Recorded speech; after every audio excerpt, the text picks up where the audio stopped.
Yo, what up? Good afternoon. How you doing? This is Coach Renz. Welcome to our live today. Have an opportunity to go live for a little while, so we're going to take it. Got about 2 hours, 2.5 hours that we can be live today. So looking forward to it. Hopefully we have a good discussion today. Talking about the Jesus of the Bible actually exist. That is the conversation that we're going to be having today. The Jesus of the Bible actually exists. I welcome anyone who thinks that they can prove that the Jesus of the Bible actually existed. And there's a distinction between what some scholars say. And let me hit that right off the bat. I actually find it quite irritating that there are scholars who disagree with the Bible, but yet they still want to proclaim that the Jesus of the Bible, that there's a historical figure. And I really think they should be more, they should explain that more about there being a historical figure, simply because them saying there's a historical figure is really historical figures. There are a possibility of a bunch of different people as written, as based on the writings of Josephus. Gonna put the link out there on TikTok. So we're streaming on YouTube, TikTok, and Facebook. To streaming on all three right now. Oh Lord, we're gonna start the day off with some craziness. If I can get this back to where it was at.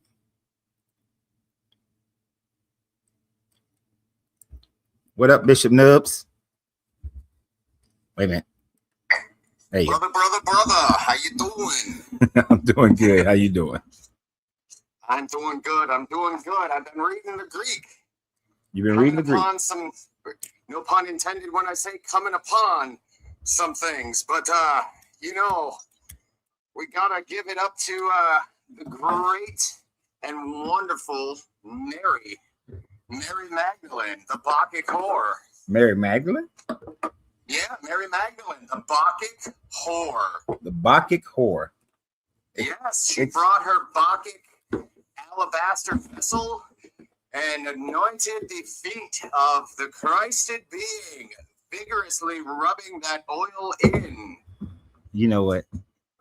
I can't even. That's what the Greek says, brother. I can't even start my day off right. Can't even start my video, my live right with your butt. Hey, if man was doing it, it's in the Bible, so we gotta believe it, right? That's what they say. It's the holy blow. I mean, the holy show job.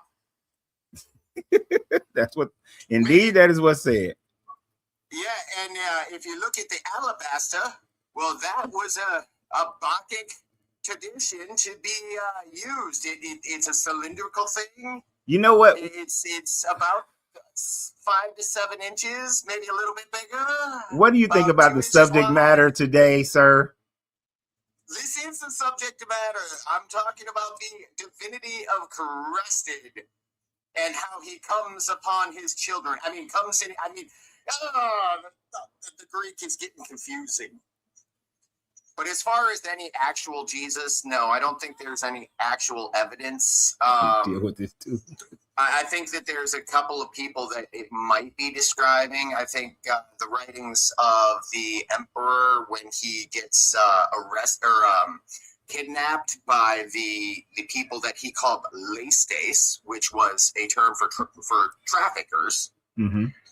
He reminded the local Romans of Jerusalem that, well, they had some lestes in their area, and well, I do believe that Bible talks about 3 lestes that were crucified together. But what does lestes mean?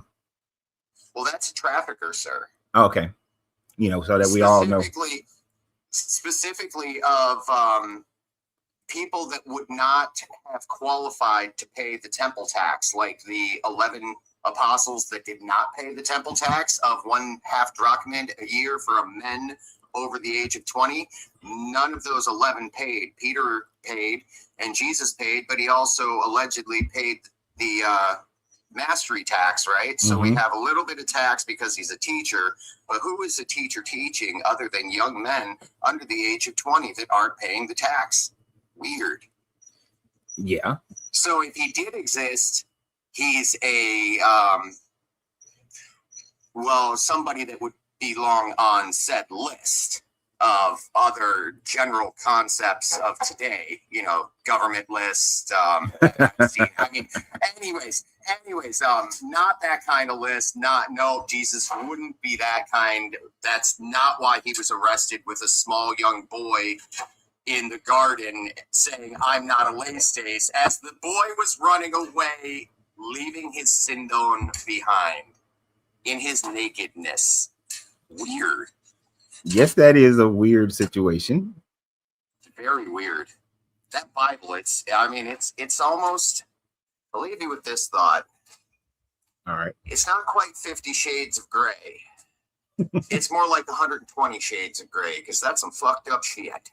True indeed it is.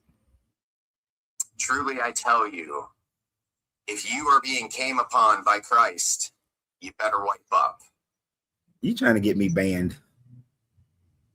And if you could do me a solid, if you could I know you love the internet and fact checking.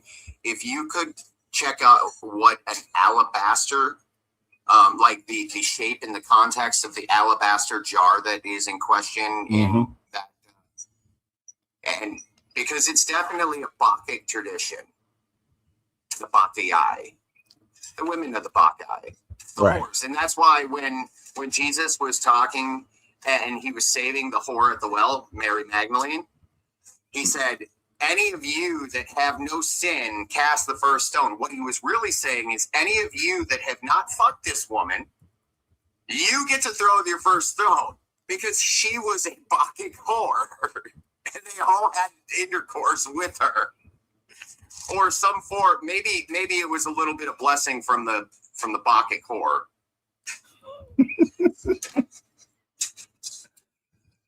I'm just saying, Greek is fun. Yeah. When you learn medical versus, the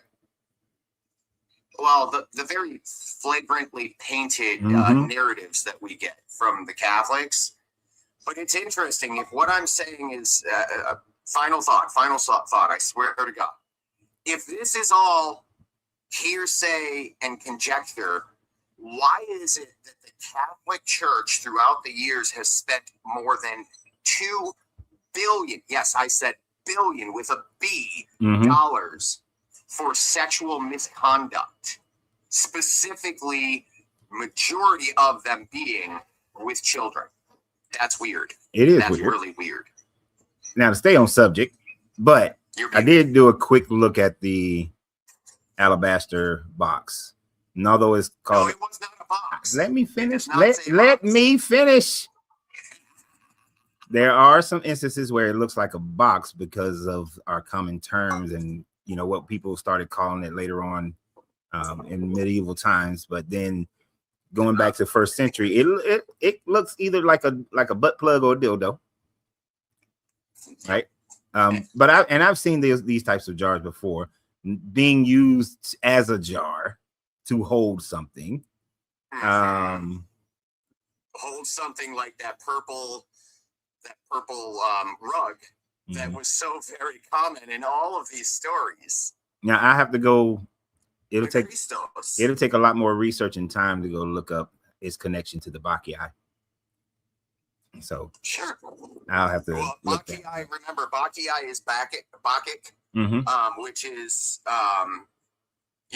the same people that run around with little red hats, all crazy. The Magi, Bacchae, Magi, all the same. The same people that are doing it today, the crazy ones running around. Yes, nothing has changed. Much love, brother. All right, have a good one. Bye. What is he scraping? Throw me off? Yeah, because you're scraping something. I don't know what he's doing. Bishop Nubs, everybody. Bishop Nubs. I did see some of the comments on here on YouTube and Facebook. So we're streaming on YouTube, Facebook, and TikTok, obviously. That's where Bishop Nubs was coming in from. It's interesting that somebody named Randy, of course, he makes his statements in Run, says that the New Age won't help you. Who is said that somebody was doing some New Age teachings? This is just logic and critically thinking. Eve also believed she could be like God. There is absolutely nothing in the Bible that says that Eve thought that she could be like God. She was just told by the serpent that she will be like one of us. You can take that and say that she was trying to say that she would be like God, but that wasn't her intent. She said it looked good for food. Said, and then she died. Nope, she didn't die on that day, as this God had said. This God lied, and she did not die on that day. Right. And I always love when they say stuff like this. Have fun grifting off God haters. Bye, sinner. Repent or perish. It's interesting how they always think that if you don't agree with their God, then you are a God hater. So that would mean that every Christian out there who believes in the Christian God, that they are a God hater of Allah. They are a God hater of Brahma.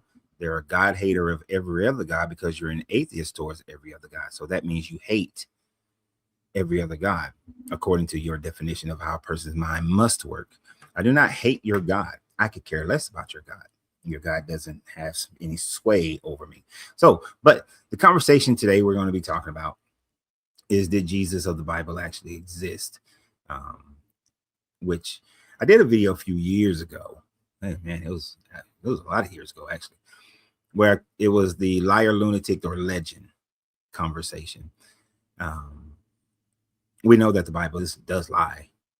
I don't think that anybody at that time frame who was trying to teach, I ain't gonna say anybody, but most of the people that this story is based off of is not trying to, I don't think they were lunatics. They were just trying to teach a new something, trying to get out of the oppression that they was in.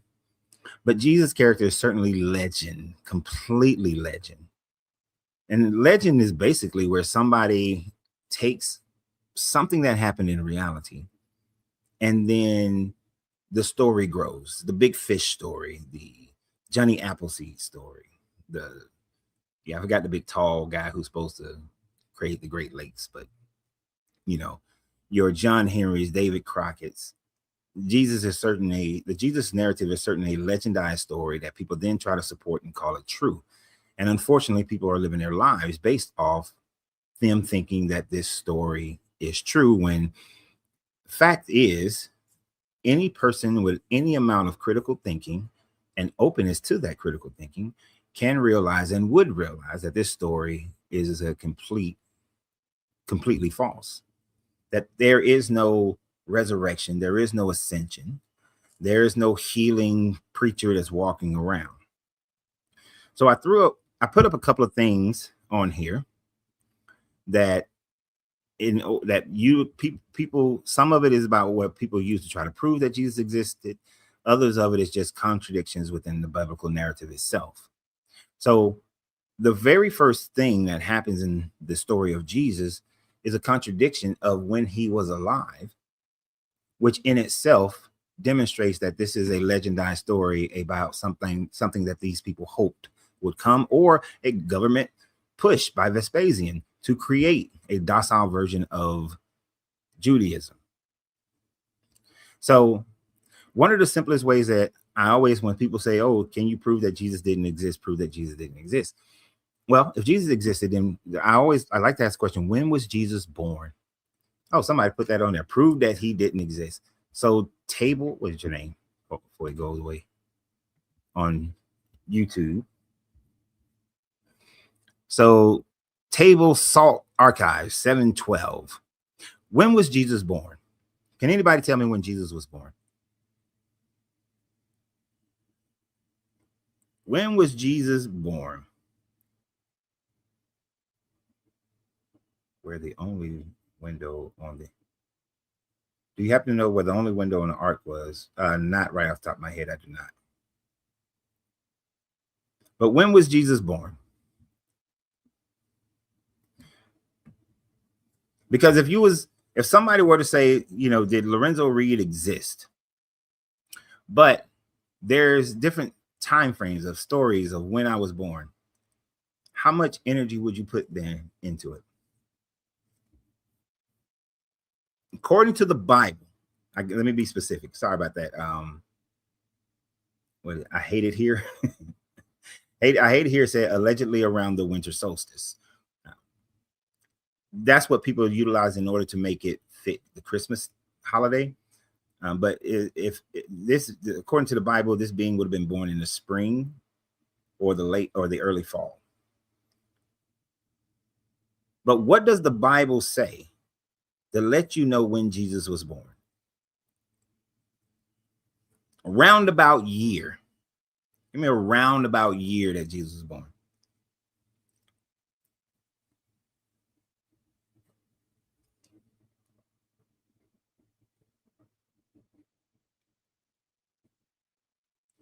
I see people going all around the world, but not trying to answer the question.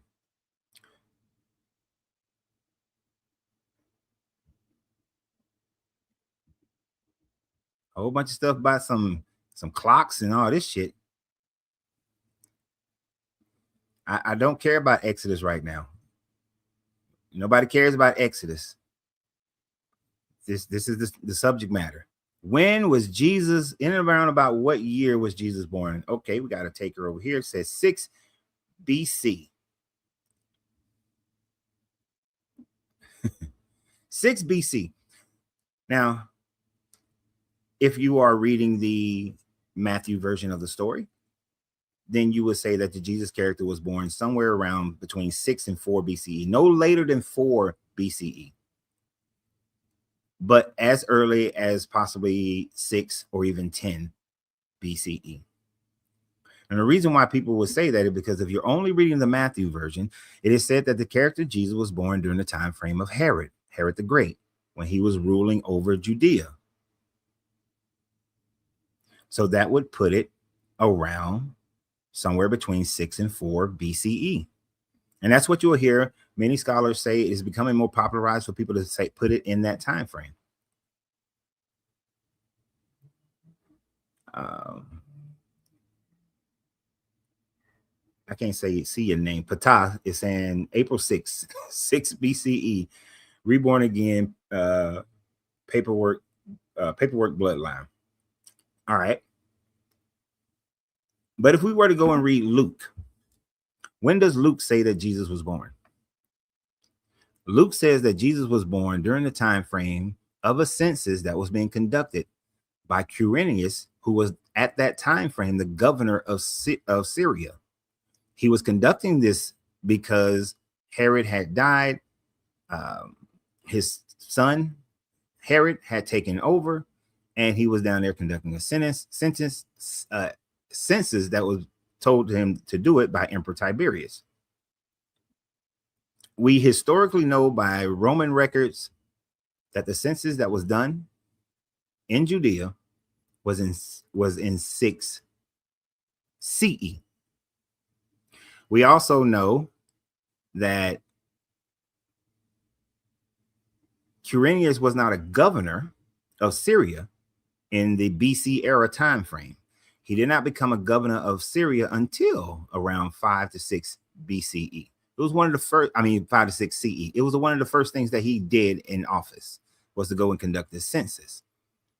When during the time frame of Herod, in 4 and 6 BCE, Quirinius was a legatus up in Turkey, modern day Turkey. So, how can Jesus be born in 4 or 6 BCE, but according to Luke, he's not born till 6 CE?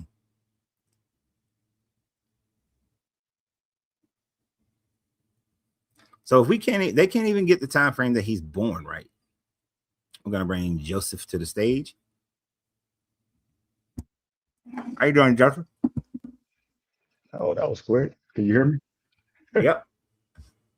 Gotta be ready, man. Gotta be ready. I'm used to waiting at least 10, 15, 20 minutes, but that's cool, man. How you doing? I'm pretty good. Early in the show, you usually get on early.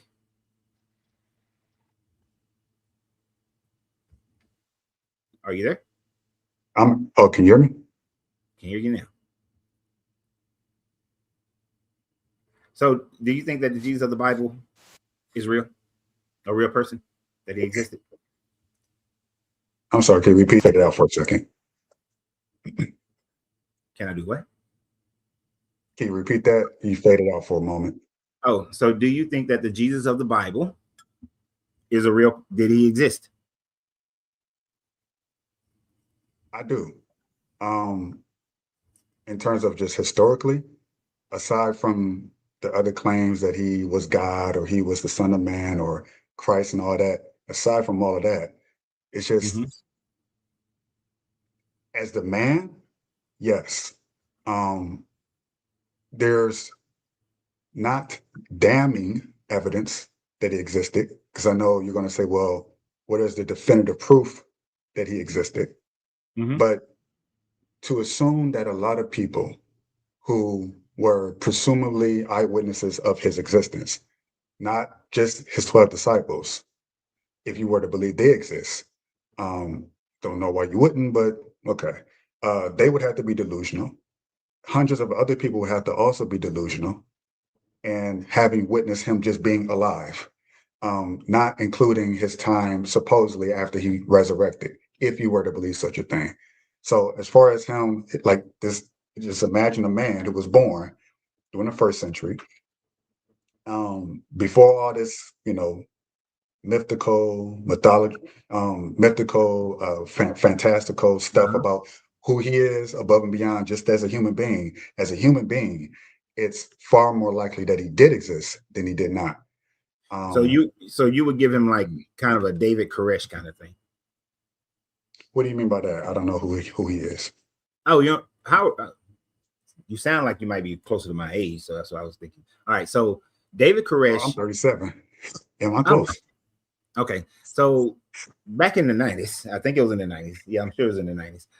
You had up in Waco, Texas, a guy named David Koresh who had started a religion called a branch off of Christianity called the Branch Davidians.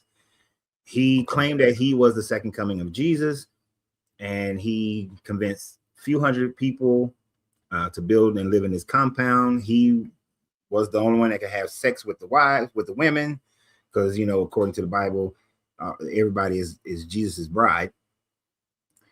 Oh my And goodness. Oh my after a while, goodness. the ATF had issues with them from stockpiling guns, and I'm giving you the abridged version. And then they stormed the building. Well, they was getting ready to storm the building, but he set the building on fire, and they all died.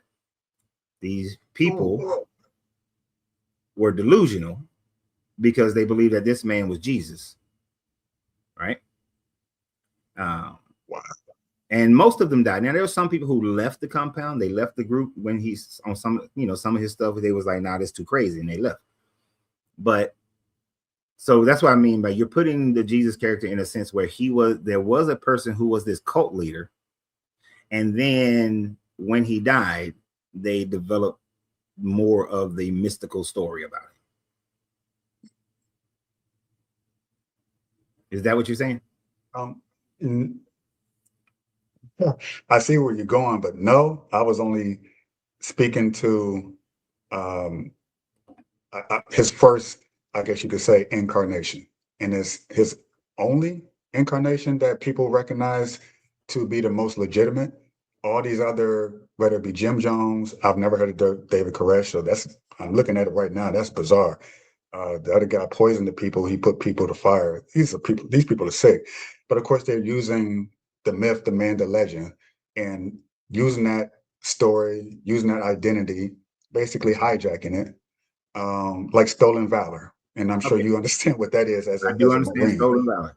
But you're saying, okay, Um, so are you saying that Jesus was a real person, but he wasn't the healing? Was he the healing person in the Bible? Is he the son of God? Did he resurrect?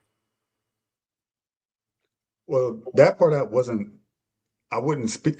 I personally believe to an extent that he was, but there's a lot of things that in the Bible I don't agree with. That just is too like turning water into wine. If if Jesus was who he say he is, I can't imagine Jesus sanctioning people getting drunk on his accord. Like, Why? oh yeah, I'm the party guy. Like, hey, it's like the weed's on me. Everybody here, smoke this, drink this. But people say, oh, it wasn't wine with alcohol. All wine has alcohol. And so I just can't imagine a Jesus turning water into wine to help party guests become inebriated. If he is this holy person, right? This upstanding person. But so that's one thing that I don't believe in. Another thing probably is the walking on the water piece. The things I do believe in terms of miracles, that's more reasonable, more logical. Even things I've done before myself in the name of God, which shocked me, is healing people. So So that's more in the wait, line. wait, hold on. Go ahead. I'm sorry. Go ahead. Hold on. So what you're saying, and I'm trying to take this beat by beat because you're saying a lot of stuff at the same time. True. So I'll slow down. some things in the Bible you don't agree with because they don't make logical sense to you or moral sense to you as far as what Jesus would have been. But you do think that he resurrected. I do. So because walking on water is implausible, but coming back from the dead that's is plausible, right? And how did now one of the things I put on here is the different resurrection stories. There are literally, we have no eyewitnesses to a resurrection. None. Not even supposedly Mary Magdalene, who was supposedly the first one to see him, not in his form that he was physically as he was, but you can say his essence in someone else's, which she identified as a gardener, who she assumed was a gardener. Have we seen anything written by Mary Magdalene about her seeing Jesus, resurrected Jesus? Well, that's a good question. I would say that it was her story that she told about it. And I would I would argue that a lot of the gospels, she was the one who was the ghostwriter behind a lot of that stuff because she was there. If she was there. I don't even think Mary Magdalene exists. You don't even think. Yeah. Now that's another bold claim. You don't think Jesus existed as a person, nor Mary Magdalene as a person, which the Catholics deify Mary Magdalene to an extent, kind of like you know what city did not exist in the early first century? Did not exist? What? Yeah, the city of Magdalene. The city of Magdalene.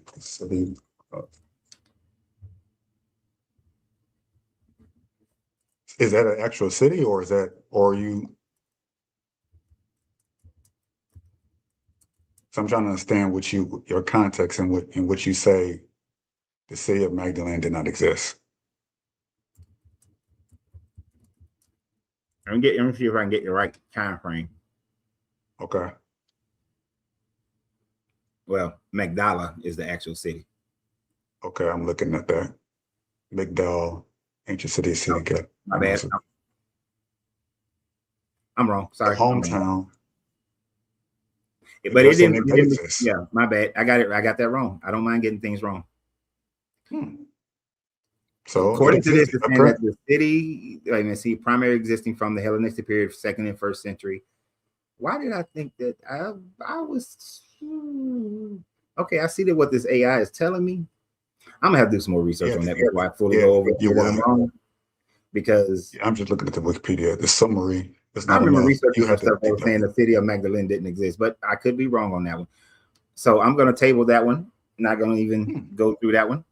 But Mary Magdalene didn't write nothing, and we're just presupposing she told somebody the story and they wrote it down.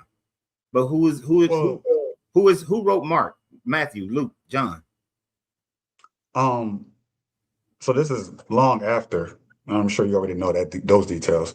The disciples, you can imagine they're busy. They're doing a lot of things. They're traveling. They're trying to save people, whatever they're trying to do in the name of Jesus and convert people. So they're busy doing their thing. I would imagine it's the people after. So maybe like the second or third hand accounts. Someone knew, one of the disciples who told them the stories, and then that person wrote it. So my guess is it could have been someone like a Luke, most likely like a Mary Magdalene. Someone like a Mary Magdalene, if she existed, would fly under the radar.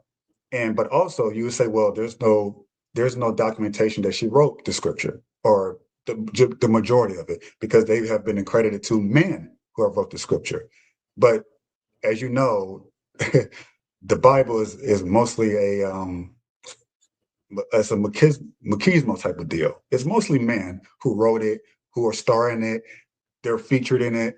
and the women typically play a secondary supporting role. So they're not really given like the feature in the film, so to speak. Right. So especially at that time. So it's just me reading the scripture. It's like, okay, who and they all kind of like are similar, all four gospels. So it's like that's odd. Like you would think they would be very different from each other, but they all kind of They like are overlap. not They're there's a different. lot of differences within the Bibles, within the Gospels. I mean, but the problem with the Gospels in themselves is that not one of them are written before 70 CE.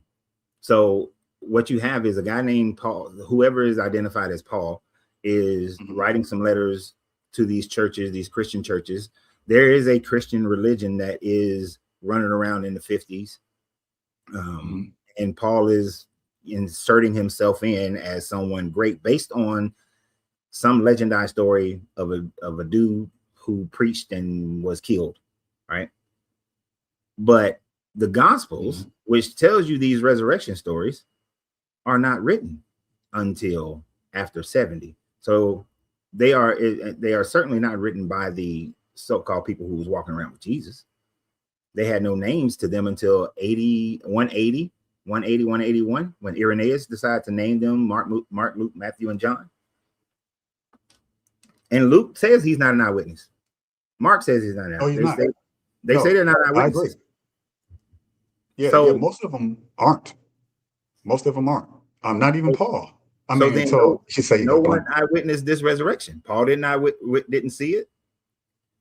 And when the whole 500 people who claim to have seen Jesus after his death, that's a dude telling Paul that these other people saw it, but yet we don't know who the guy is, and nor do we know who any of the 500 people are. Wait, so when you said there were no eyewitnesses so even though I'm agreeing that there wasn't a lot, I'm talking about like soon after he came back, like he dies, something like a couple of days, 1 or 2 weeks within that time frame, he comes back supposedly, and the first person supposedly is Mary, and then after that she goes and tells the disciples. They don't believe her because that's crazy, that's fantastic. Who does that? Like we heard him talk about it, but get out of here, right? And then supposedly he shows up, and then in a way that they still don't believe it when they're looking directly at him.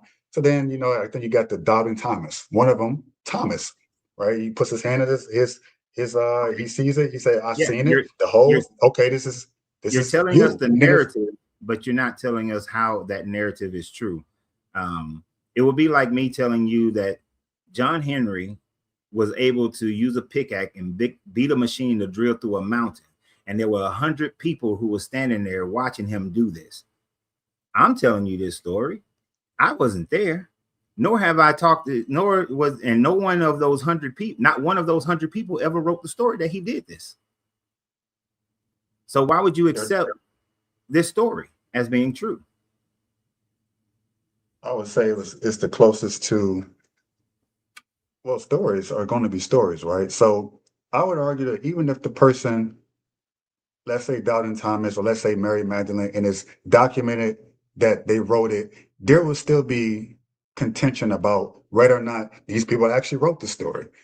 Because so much time has passed, it's 2,000 some years, you would say, well, it could have been someone else who said it was true. How do you know it's true? So you kind of have this circular thing where either you are like myself, somewhere down the middle, where, okay, this is most likely true, this is probably not true, based on the character and nature of who a Jesus would be.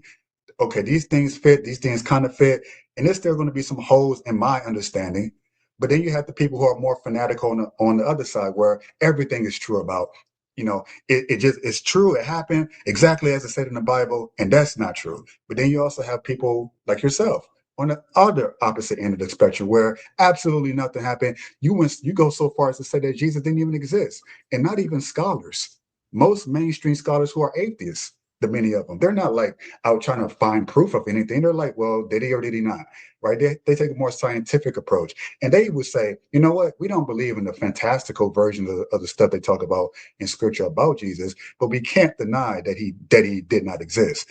So well, let me say that in the way that like you probably wasn't on here when I explained that.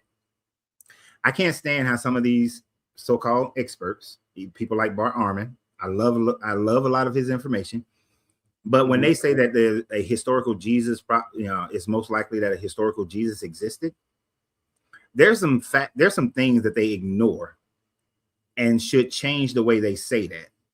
It shouldn't be, I believe, that a historical Jesus existed, but there are many historical Jesuses that existed that created the story, but not one particular person.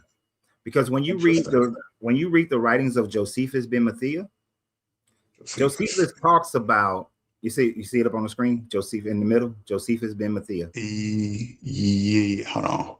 Okay, yeah, I got it. So he is Josephus ben Matthias. He's the first historian of that era to write about anybody named Jesus. Right now, there's one part that's an interpolation where they added to his story, and it's been identified as a 4th century or even 5th century addition to his story. But he writes about a Jesus who is the son of Damnius. He writes about a Jesus who is the son of Gamal. Both of those Jesuses were high priests. He writes about a Jesus who had a brother named James. He writes about multiple people named Jesus who were in the religious kind of movements.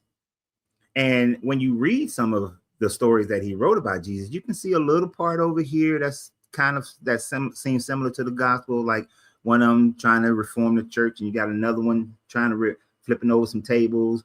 You got one that's being accused of a crime, but it's not by Pontius Pilate, it's by a different governor. But then he's set free. He's not killed. So Josephus writes about a bunch of different Jesuses, and all these scholars, they know this. So for them to say a historical Jesus, to me, is them trying to find a little soft spot to not piss everybody off too far. But I think that the Jesus biblical narrative is a compilation of multiple people, not one person.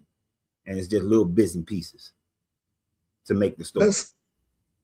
I can see how you can make that claim. I would say that my name is Joseph. There are obviously multiple Josephs all over the world, but there's only one me. So my name is Joseph, but there's only one me version of Joseph, if that makes sense. Like no one can be me, even though my name is Joseph, and it's shared with millions of other people around the world. So of course, Jesus the name itself had multiple people at the time who were named that. It's almost like anyone, for example, you have Beyonce, crazy example, but let's use Michael B. Jordan. People, you would assume they would make fun of him. Before Michael Jordan became who he was, it was just a standard, typical name. Then you had other people who were named before him, after him, and there's a sort of like this gravitas that comes with the name itself as a result. So now the name has been lifted up into, I guess, the ethos of everyone's consciousness. It's like, oh, Michael Jordan, he's a legend. And if you name your child Michael Jordan, your child might also be a legend. So you have a lot of these people who have been named Jesus at the time, but there was only one Jesus Christ, the one who ascended all things and ascended spiritually. That's a different thing. But that assertion, see, there's where the assertion changes. I like the example. Matter of fact, I'm probably use that example later to say, like, right now in the NBA, there's a bunch of Jalen's. You got Jalen Johnson, who plays for my Hawks. You got Jalen Brunson, who plays for the Knicks. You got Jalen Brown, who plays for the Celtics. There's a bunch of Jalen's. You got a bunch of repeat names. But the reality is that the story, if I wrote a basketball story and I named that basketball person Jalen, but then I take some attributes from Jalen Brown, some from Jalen Brunson, some from Jalen Johnson, but I make a new creature. And that's what the Jesus of the Bible is in my explanation. He is a new creature, which is a composite of all these other Jalen's who are playing in the NBA. So that makes no sense. It makes complete sense when you read the earliest historical accounts of any priestly people named Yahshua, written by Josephus. He writes about a bunch of different ones, And you can see there are attributes from each one that creates the composite of Jesus, of the Bible. And you name some of those attributes. That would be like me naming different attributes of Michael Jordan. He's confident. He's resilient. He's all these different things. And I'm speaking about one person. And then let's say 100 or let's say 1,000 years from now, someone else reads the same words. And I'm saying he's confident. He's resilient. He's all these different things, assertive. You know, he takes it to the rim. And then you go saying, well, they could be talking about any Michael Jordan. Could it be this Michael Jordan? That no, it's a composite of different Michael Jordans, including the actor Michael Jordan. It's like that. There has to be like you can kind of take that and expand on it many different ways, but we have to assume logically, like, okay, yes, no one disagrees that other Jesuses did not exist at the time. Even today, you got Mexicans that call themselves Jesus. So, but you wouldn't say, oh, it could be a composite of Jesus and this person named Jesus. That you wouldn't do that, at least Yes, we logically. would. You wouldn't do that. Let me give you an example of What? how this has been done. You heard of King Arthur, right? Whole Camelot, Guinevere, Lancelot, all them. Right. So King Arthur never existed. Right. But historically, King Arthur is a composite, and the whole Camelot and all that is a composite of a bunch of different feudal lords, possible a few kings, who lived on the British Isles and the Netherlands, and they composited them all together to create Camelot, create King Arthur, create Lancelot, and the whole damn story with Merlin and all this other stuff. But there was never actually one particular king who was King Arthur, and then they added everybody else into him. So we've seen that before. True. And for hundreds of years, people believe that King Arthur existed. There are even some people out right now, some are trying to prove that Charlemagne never actually existed, and he's just a composite king as well. Now, I don't really get into Charlemagne, so I haven't been following that research, but I used to be all into King Arthur because I wanted to be Merlin. Like, Merlin is the reason why I was following King Arthur. I like Merlin. That was my favorite character. I thought the rest of them was kind of but it was somewhat devastating when I came to the realization that King Arthur actually never existed. This is all made up based on composites, and the Jesus narrative is the same. It's based why on would it? You know what? I like that you went there because you're right. We got movies today. They can't. They're telling. Let's say they tell a life story, someone's biographical account. It's going to be a composite of different people saying one character. Like, you know, they can't use this person's likeness, so they kind of have to make up a name. But you kind of understand who they're talking about or the different people involved. They can't have 10 different characters, so they have to take the 10 different characters and their stories and merge it into the one name that you identify with as the main character. I understand, you're right, because we do that in our modern day movies. That's how we tell stories a lot of times. But there's also many accounts. For example, if you was to tell me your life story, I wouldn't say, oh, this is a composite. This is a composite character. If you used to talk to me directly or someone else told your story, this is a composite of Lorenzo. There's many different Lorenzos in the world. The story that I'm hearing about him, it can't just be about him specifically alone, uniquely himself. It has to be all these different Lorenzos mashed together. But that wouldn't be logical either. So I think it would be more fair to say that yes, you do have your king, who you say your king, your Camelots, King Arthurs. King You have Arthur. your King Arthurs, but then you also have, let's say, a George Jefferson, the first president of the United States, George Washington. I'm thinking of the black guy. That's crazy. But we know that to be, for at least as we know it, to be one person and one person's story, not a composite of different George Washingtons, not a composite of different presidents. One man. But here's the difference. We can prove George Washington existed, though. That one man existed. Even though we know that there are some attributes that have been added to him, we can prove that there was an original one man named George Washington who became the first president of the United States under the Constitution. We can, but that's the thing. That's the difference. And that's my point. That's the difference. We can identify him.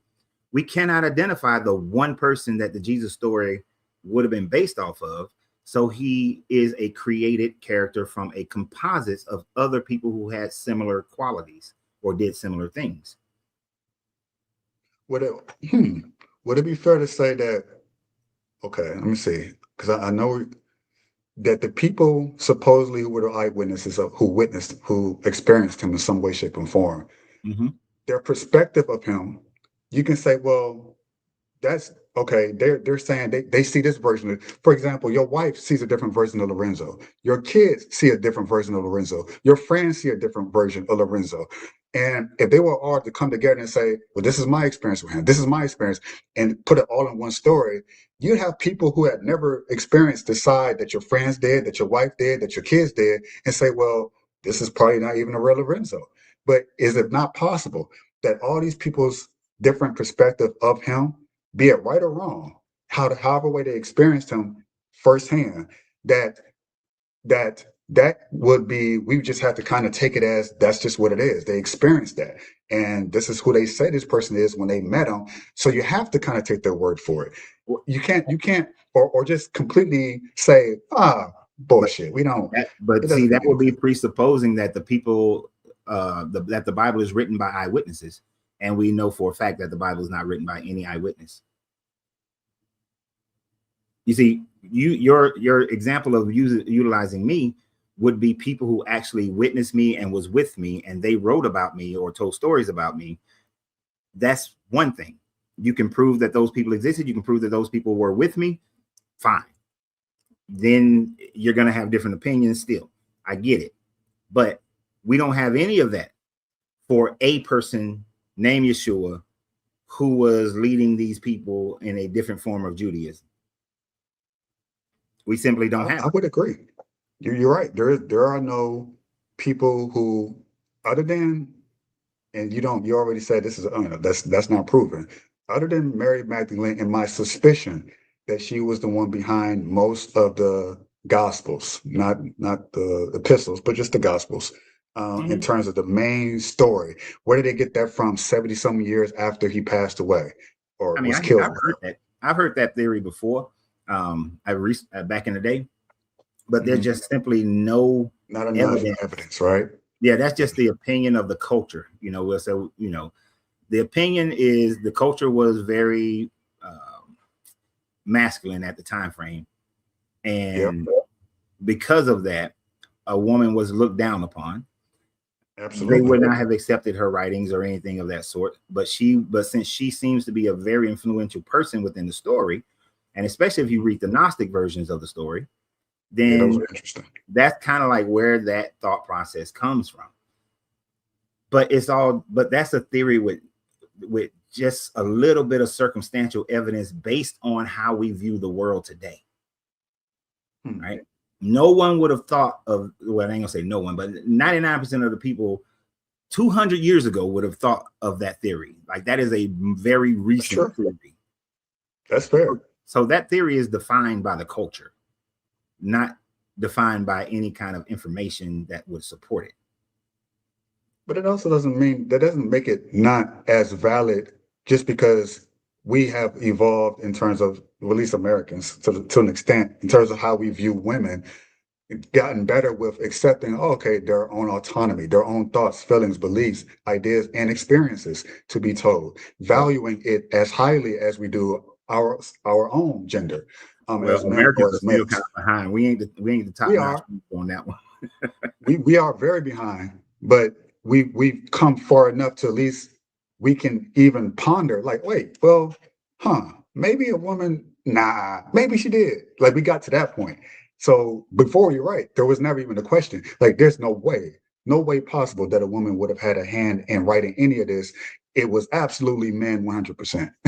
I mean, so like, Yeah, I and mean, we're still, it's most likely that the Gospel of Mary Magdalene was actually written by a man as well, which is I don't know if you read that's any of the interesting. Gnostics. I don't know. Have you ever read any of the Gnostic books? I have, but it's been a while, and they personally are my favorite of all the gospels. The Gnostic gospels are more like, Mm.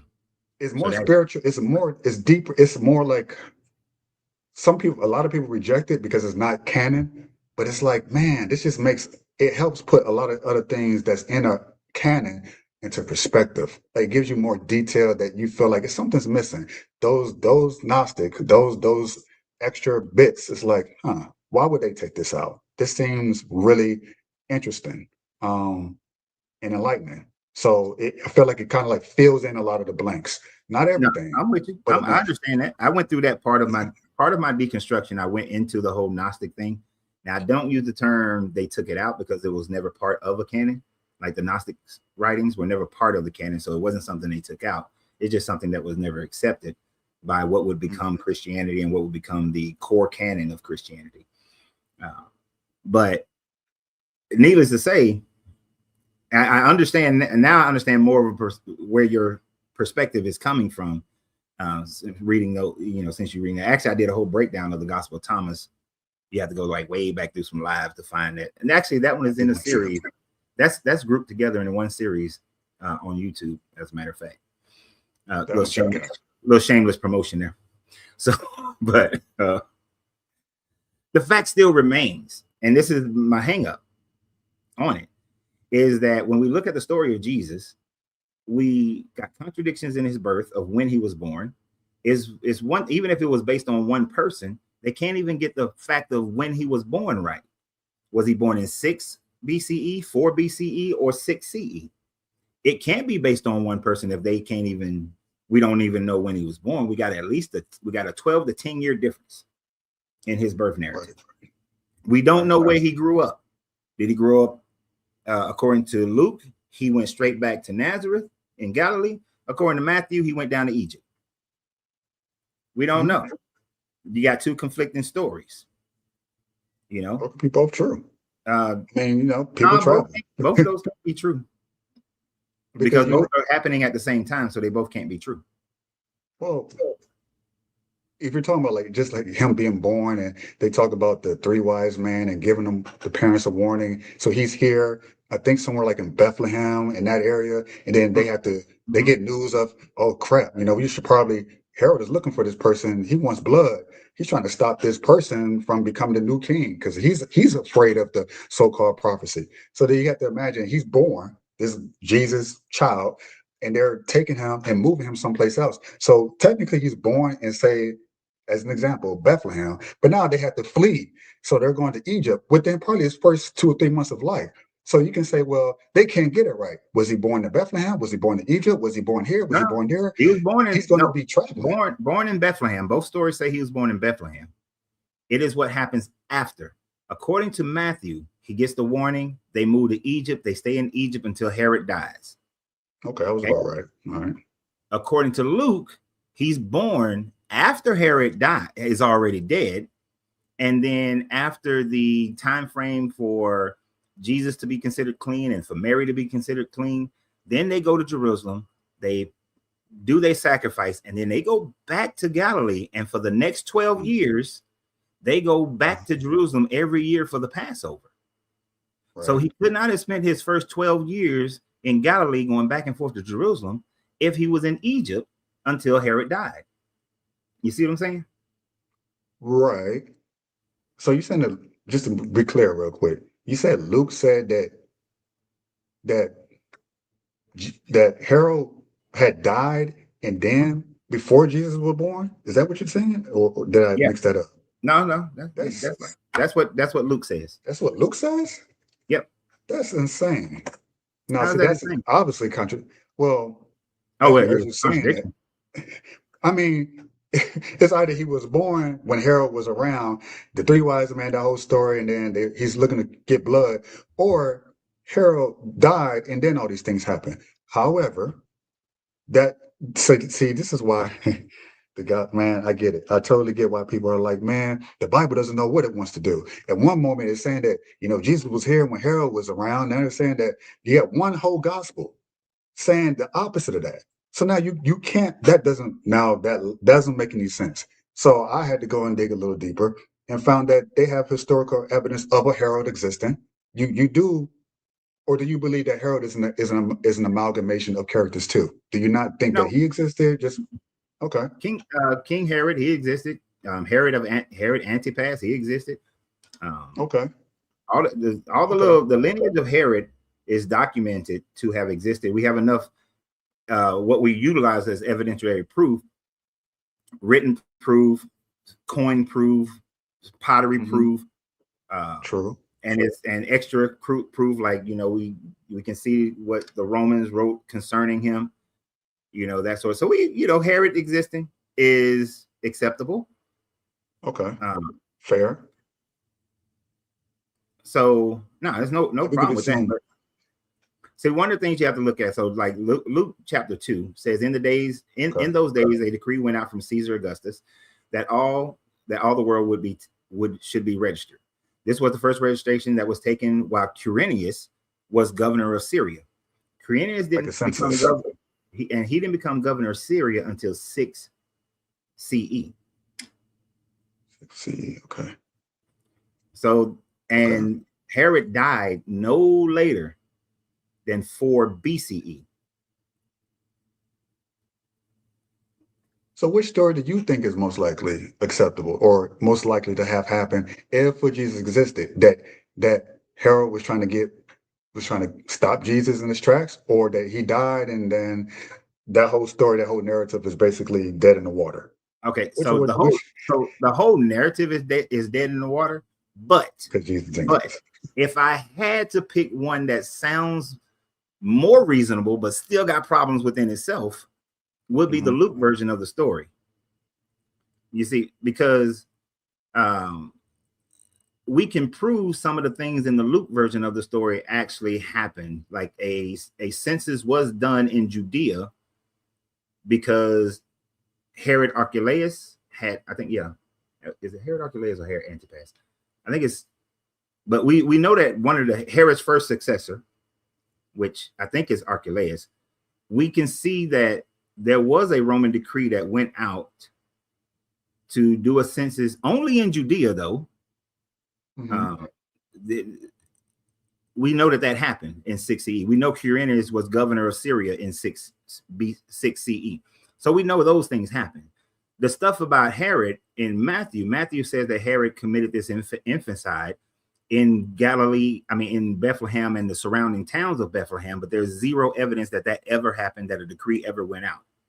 So it's like there's more false information in the Matthew story than there is in the Luke story. I saw something a little bit more different as far as archaeological evidence of people who dug up the bones and associated it to like trauma, death blows, stabbings, that type of deal in that area at that period of time. And it's like, okay, well, they're kind of like 1 + 1 = 2. No babies, though. When I know some of the archaeology that you're talking about, those were adults. None of those death blows, those killings were done to children under the age of 3. So none of that happened. So he was targeting. Well, I had to double check that, because I maybe I overlooked it, possibly, but I had to go back and do my own study on that, just out of curiosity. Like, okay, well, let me double back on this and see, did they find any evidence of children, well, be under 3? You're right, because he's born. I know he's born. Let me go ahead and nip this in the bud and get rid of all of them, because he could be, and I know he's born here. So let me go ahead and go to the city, pillage it, and destroy it, and kill everyone involved. But you saying that there were no infants or any children under the age of 3 that had been found, I don't even know. But I'm taking your word for it for now, because you're very intelligent. And then it would have to be more than, like, let's say you found 1, but you would have to find more than 1 to say that an infanticide happened. Because in a village, Bethlehem, most archaeologists place that the city of Bethlehem was probably somewhere around 300 to 500 people at that time frame. That would give you probably about 50 to 60 kids who are under the age of 3. So what they're looking for is either a mass graves or a bunch of graves that are all in the 1st century, at the end of the 1st century BCE, that they fit that timeline, and then they have this murder attached to them, the cutting of bones and that sort of thing. So the evidence will have to be conclusive in that nature, because we can go to like Jerusalem.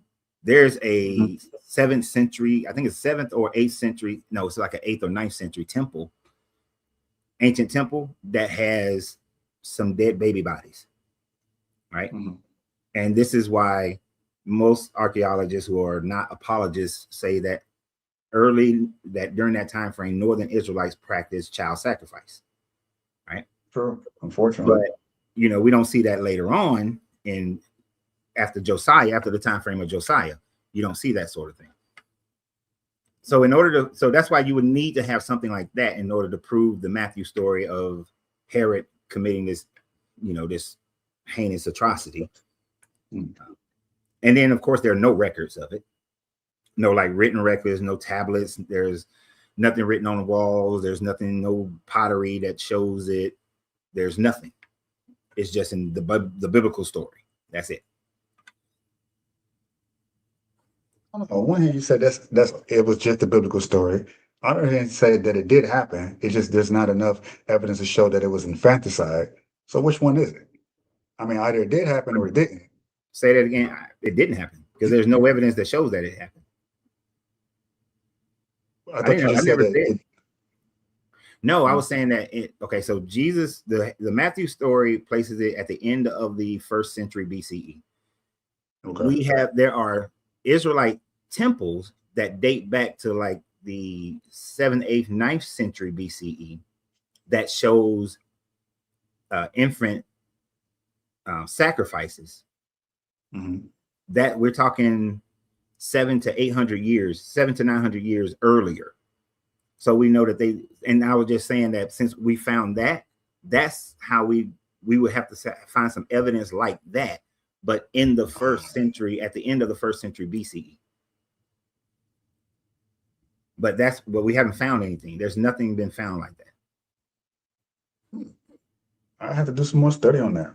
I didn't do enough, apparently. Okay, yeah, Herod Archelaus came after, right? So now back to the thing that I was saying earlier, because I wasn't sure if it was Antipas or Archelaus.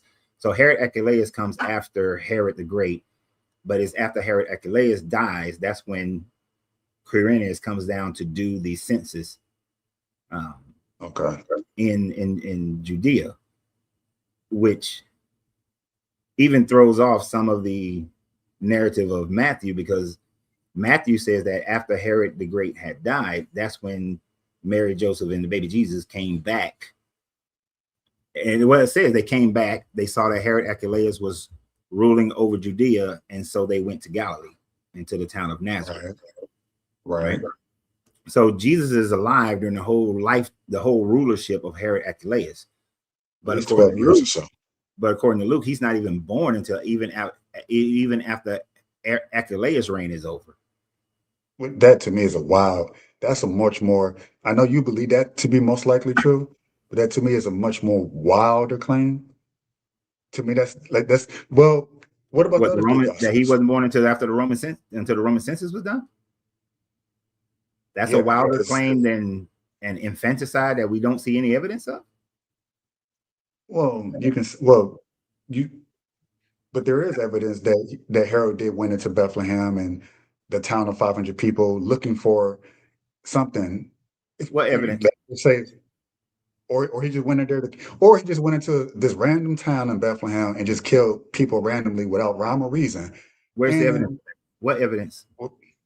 Well, it was like I did mention some of the archaeological bones there, and of course there's also the hard evidence that I can't even give you that. I had to go there myself, I guess, and grab it and show it to you and say, okay, this is a baby bone or something like that, or this is a stab wound. I can't do that. I can only point you to the research I saw, and then I'm gonna do more research on top of that. Not to make it ironclad, to make it so, I can prove someone wrong, but so I can because I want the truth as much as you do. I'm just curious.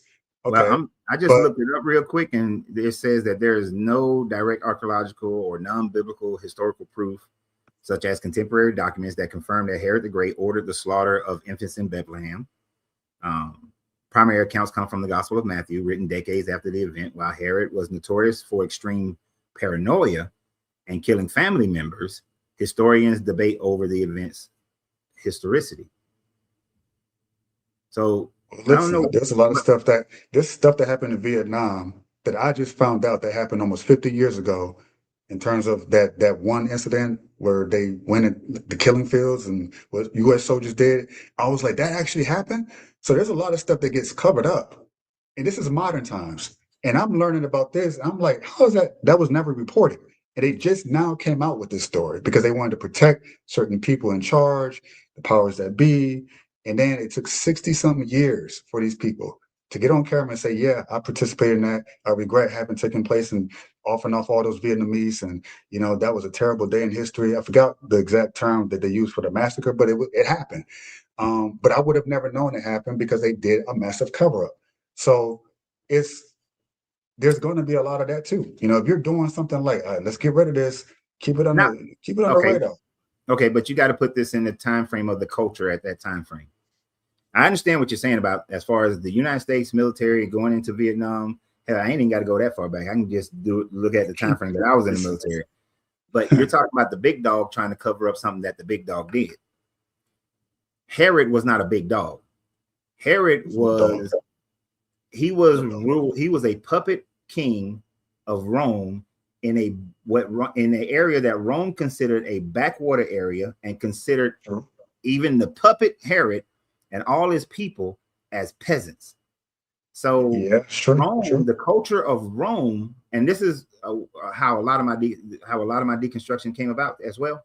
The culture of Rome wouldn't need to cover nothing up from Herod. As a matter of fact, they would have publicized what Herod was doing just so that they can so they have even more of a justification to get rid of him. And there's evidence of the Roman culture doing that. When you look at Pontius Pilate, Pontius Pilate was called away from Judea because the emperor was like, you are too damn cruel in how you're handling the people in Judea, and they was going to kill him, right? Yeah. So Pilate had left. Now, the emperor died, but Pilate still wound up being put on war crimes, and he was killed anyway. But if they would do that to a Roman citizen who is a Roman governor, do you think that they gonna care about? And they publicize this information. You think they're gonna care about publicizing some information about this little ghetto king in a ghetto town? They ain't covering that up. They would never. As a matter of fact, they would have used that to put a Roman governor in charge way earlier than Pilate winds up coming in charge, because Pilate doesn't become in charge until Herod Archelaus is messing up and doing dumb stuff, and then they get rid of him and put a Roman in charge. Yeah, you got me on that one. That's a good point. And that's a great point, I gotta say. Yeah, it's a great point. Yeah, this is when reading the Bible, when you put the cultures in context of how the cultures function, then it changes, some of the ideas that we will have in modern times. You have to just get rid of them. You have to say that, like you were saying, they cover it up. Could have happened, but they would not have, because Herod was a dog to them. It was no greater than a dog. He was a son of a gun, that guy. Yeah, but to the Romans, he wasn't. He was a house slave. They thought process on him. So he wasn't worthy of a cover-up.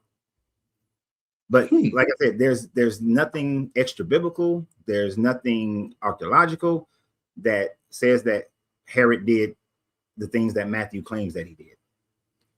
And then the other parts about Matthew, at least Luke ain't got a whole bunch of angels and all this stuff happening, this mythical stuff in the birth narrative for the most part. But then Matthew got all these mystical things happening. He got the Magi. I want you to think about this. He got the Magi following a star in the east to go to Bethlehem, right? Now, we can debate on where the Magi began their journey. Now, most Magi are going to be coming out of what modern day Iran, Iraq, right? Since they're called Magi, which is a Zoroastrian term. And so most Magi would have been in that area. But let's just say, interesting, that they came from Egypt or somewhere. But to get to Jerusalem from Egypt, you're going northeast, not east. If you were in Iran, Iraq, you're going west, not east. Now, the story says they first went to Jerusalem, right? And then they followed the star in the east to Bethlehem, and it hovered over the house. Bethlehem is south of Jerusalem, slightly southeast, but mostly south of Jerusalem. So how can you follow a star in the east, but at no time frame are you really going east? You're going southeast or possibly northeast, and then how does a star hover above a house? That's a damn good question. How does it? Well, that's the I guess the fantastical element, the spiritual element that would be like, wait a second, right? Why is it there's a star that indicates to them that this is the house to go to? Mm-hmm. So on one hand, they're following basically astronomy or astrology of some sort. They're skilled at that, and that's a real thing. You get captains and sailors who do it all the time, follow the Northeast Star, whatever. So that's not outside of the ordinary. People used to be able to do that competently in order to find their way around the ancient world, I would imagine. So they got one detail wrong: northeast, east, southwest. It's not specific. Again, there's a lot of small details that I also believe are wrong. That doesn't necessarily negate this story itself being true. Just because say, well, this one small detail that said they went east, but actually they went northeast. It's like that negates everything. I think that's everyone who tells a story, everybody is going to have a detail. Where are you saying that the Magi started from? Where would you think the Magi started from?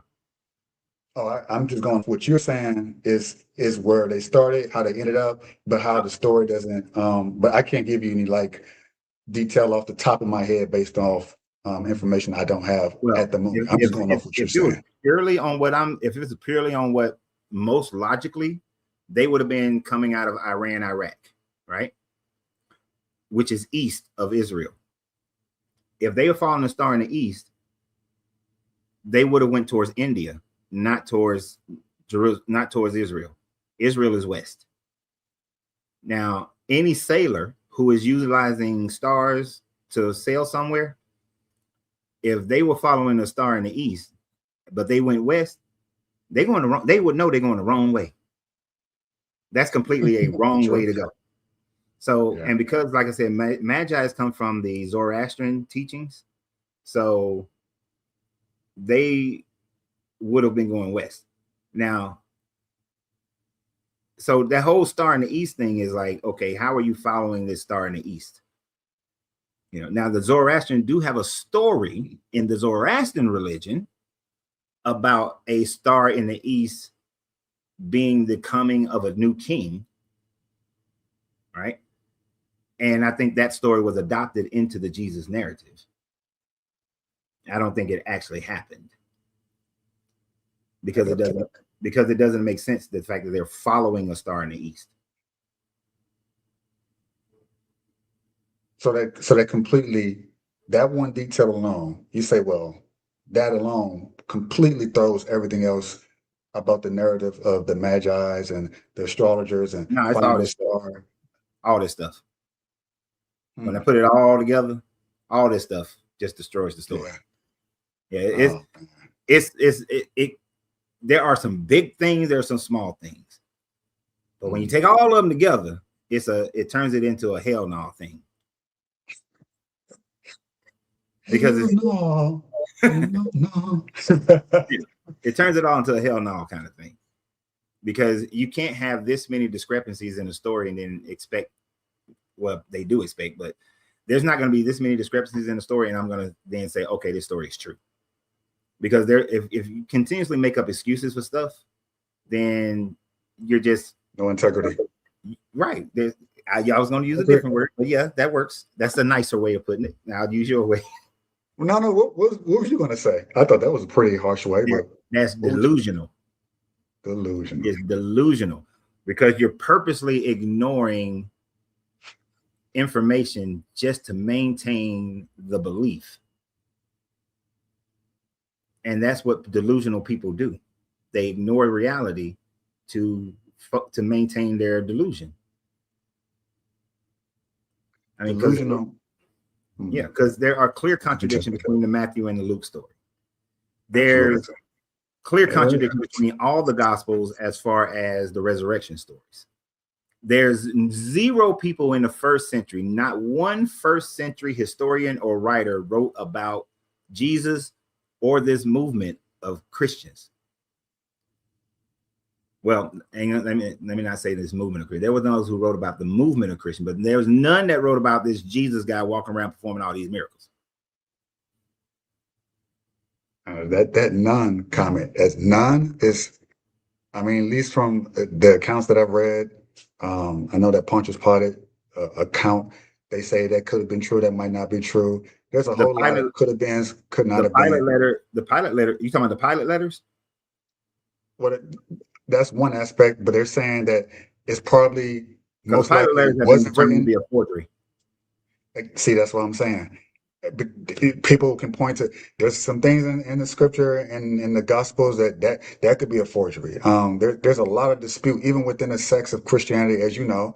All the divisions is there for a reason. It's because they all believe one one aspect of the story more than the others. Oh, are you supposed to baptize them in the Father name and the Holy Ghost, or is it just in Jesus' name? You have a literal whole denomination based off Baptist versus Kojic versus, and they all have disagreements amongst each. So infighting, there's a lot of infighting going on within. So there's a lot of dispute there. You would say, oh, it's all delusional. I would simply say that it's all human, and that when we're telling stories, But no one is going to. Some of it is not. Some of it is not delusions. I mean, there are some things we just know that they are just facts. We don't have the cultural issues that they had during the time frame of Rome. We have our own cultural issues, but some things that we find in archaeology, facts are just facts. Like the Pilate letters are proven to be forgeries. We know that now we do know that Pilate existed, but we don't know. And we know Pilate was, and we know he was cruel. We know that. But was he cruel enough to crucify a Christ? That's an interesting question. Yeah. Well, see, he would not have thought of him as a Christ. That's the first thing. And but he would say they call you the Christ. Pilate crucified a bunch of people, and he crucified multiple religious leaders. Those who was cropping themselves up to be the new leader of the Jewish people. He would crucify, he crucified many of them. Right. So that's true. It was his day job. I mean, that's why the Roman government was like, "Nah, dog, you got to go." But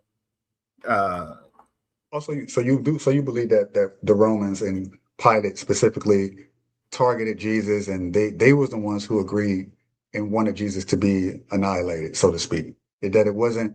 I don't think they targeted. It wasn't a targeting of a Jesus.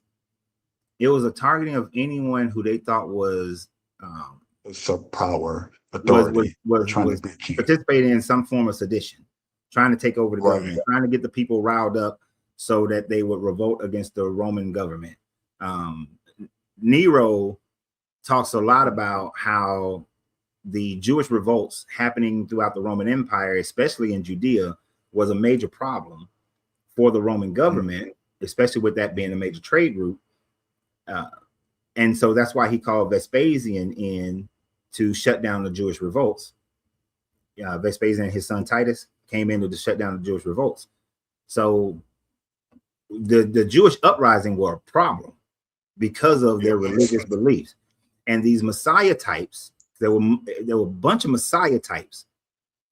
They were even more of a problem because they saw them as people who were trying to take over the government or trying to create another Maccabean revolt.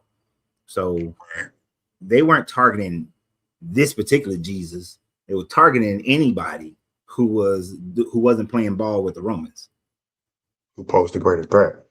So, I mean, I read the accounts of supposedly Pontius talking to Jesus and finding it curious, as violent as Pontius was, thinking it was very odd how even this man, assuming the account is true, this is an assumption, that even Pontius is like, well, why the hell they want to kill you?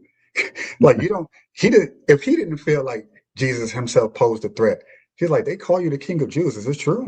What do you say? He said, no, like, that's not my impression of you. You seem like this peaceful, gentle, like, why do they want to get rid of you? I don't know, but they really want, And I feel like he kind of kowtowed to the Jews who wanted him gone.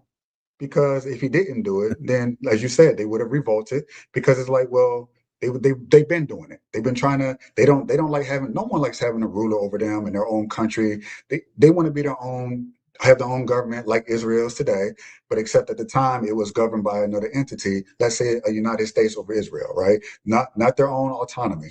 So yeah, I can see how Pontius was like, nah, of all the people I might have killed who I felt was an actual possible threat to my governance. But I don't get it. It was something different about this amalgamation character that you say was Jesus that was just like so unique that it gave Pontius Pilate pause and say, wait a second, I don't want to do this. Nah, but they're calling for your blood. So it's not Jesus being such a good guy that Pontius Pilate is written that way. So when you research, no, I ain't gonna say he's innocent, but when you research literary archaeology, what you have to understand is the style of Roman acceptance of literature. Roman citizens aren't going to accept a style of literature that paints the Romans as a totally bad. They want the Romans to look authoritative, but they want the Romans to also, so they don't like the Romans being the villain, but they want the Romans to still be authoritative. So when they wrote, so when this part is being written, and mind you, all of this part is being written after, long after Jesus is being written, when Rome done came in and cracked Jerusalem over the head. So this is after Vespasian. This is like after Vespasian and Titus come in and just sack Jerusalem and just break them down to a less than what they were beforehand. So in order for the Romans to accept this religion, the Romans can't be the villain. So when you write the narrative with Pontius Pilate, even though Pontius was an asshole, you got to soften him up in order for Romans to accept it. Because if they hadn't made the Romans the villain, this story would have never made it as the Roman religion. Rome would have never adopted it as their religion. So you're comparing it to how we as Black people experience the white savior trope with the Blind Side and all these other movies where the white guy, the white woman saves the day for the Black person. Kind of like in order to get these white people in the theaters who are our biggest audience, we have to cater to them and their sensibilities of I guess grace and empathy. So that's the way you're looking at it at the time. That's the same, I guess, device they use. You know what? Nobody's ever used that as an example to my knowledge, but that is the perfect example of it. Yes. Okay.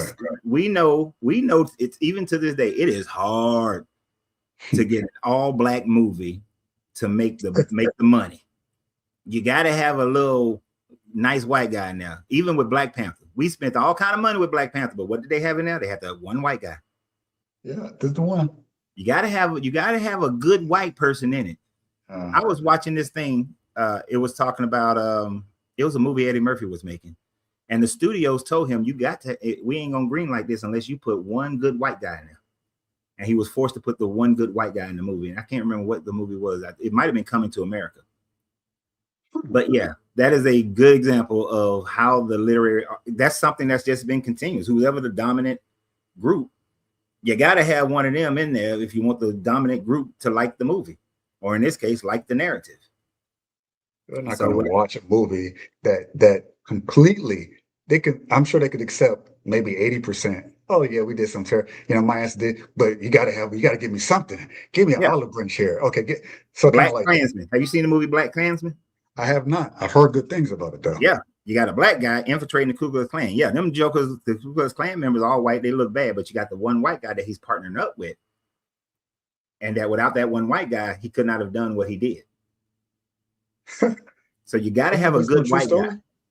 Yeah, it's based on a true story though. Okay, I'm gonna watch that. Is you got to have a one good white, the Green Book. You got to have a good white guy. Oh gosh, I hate that movie. But you got to have a good white guy in there. In fact, they had a couple of good white guys in that movie. So you got to have that. So when they were writing the Gospels, you got to have some good Romans. So you got to soften up Pilate. You got to have the Roman centurion, you gotta have people like that in your narrative in order for the Romans to be able to accept this story and say they threw him in there, because that was not the character of Pilate. Pilate was a kill your ass kind of person. Yeah, which made that story. Here's the thing, though. Knowing that Pontius did exist, and most people do, unlike yourself, I've talked to many atheists. Most of them actually do believe historically he did exist as one person. I haven't heard anyone say that he's a compilation of different people. But let's assume the majority that, okay, he existed. Pontius taught to this guy, this character named Jesus, who was just Jesus at the time, right? He's a threat to the Jews, apparently. They didn't like him for obvious reasons. If he's talking to him, and we know the character of Pontius, and we see how he's treating Jesus, you could say, and I was just throwing that the Green Book example, the modern day example, the white savior trope. You could say, well, that's the case, but there's also true that there have been some white people who were involved. Oh, let's say, for example, that guy Brown, the guy, I think he damn near started the Civil War, that white crazy son of a gun. But that's a true story. You could say that's a trope. That's mythological. We have to throw him in there. But if he actually was a real person who did this real thing because he hated slavery so much, he went and blew up, I think, a ship or something, which started the whole Civil War. So that's true. But you can't say, well, we can't. If it happened, it happened. So I can't look at that situation, and I'm not saying it happens often, because a lot of times they'll just throw people in things and fantasy. Well, let's pretend that this happened in another dimension. But when things actually happen, like that James Brown story in the Civil War, it's also possible that it could have happened with Pontius Pilate situation. The unfortunate part is that we're 2,000 years removed, so we can't go back and say, oh, I can point to that situation like what happened as the Civil War started. I can point to this situation like what happened during the Civil Rights March when this white guy did this, white guy did it. I can point to it and say this happened because we do have evidence, at least a lot better evidence now in the last couple of hundred years than we did 2,000, 3,000 years ago. So it's that kind of evidence of, if that's all we have, is that what they say happened in that one gospel or two gospels of what Pontius supposedly said to Jesus, if that's all we got, we can't trust it. But we're not looking at the fact that a lot of evidence from anywhere, whether you're talking about, whether the pyramids exist, how did they come to be built, who was the reigning king at the time, the pharaoh, there's always going to be discrepancies. No matter how much archaeological evidence you have, there's always going to be that little bit of that element of doubt, that those details that there's no way we can fill those holes and those gaps. Yes, we can fill the hole on Pontius Pilate, though. We can, because Pontius Pilate, all the way up to about 36 to 37 CE, he was cruel. He was did a lot of illegal executions. There was a Samarian uprising, and he was brutal in the crushing of that uprising. So there's no indication of a change of heart for Pontius Pilate. And during the time frame of Jesus, he was illegally persecuting and crucifying people. So there's nothing about this man's history. Now, the guy that you're talking about people who were abolitionists for a long time. Their character demonstrated the action that they have later on. Pilate's character never demonstrated that he would have had this one moment of saying, nah, you know what, this dude is all right. Not when you got somebody who was executing people illegally, crushing revolts brutally, to the point where the emperor of Rome, who was Tiberius at the time, said, dude, come back to Rome because I'm going to kill your ass. The only saving grace Pilate had was that Tiberius died. So, he was kind of like just hanging in the water for a while. But then after a while, I think the next emperor wound up killing his ass anyway.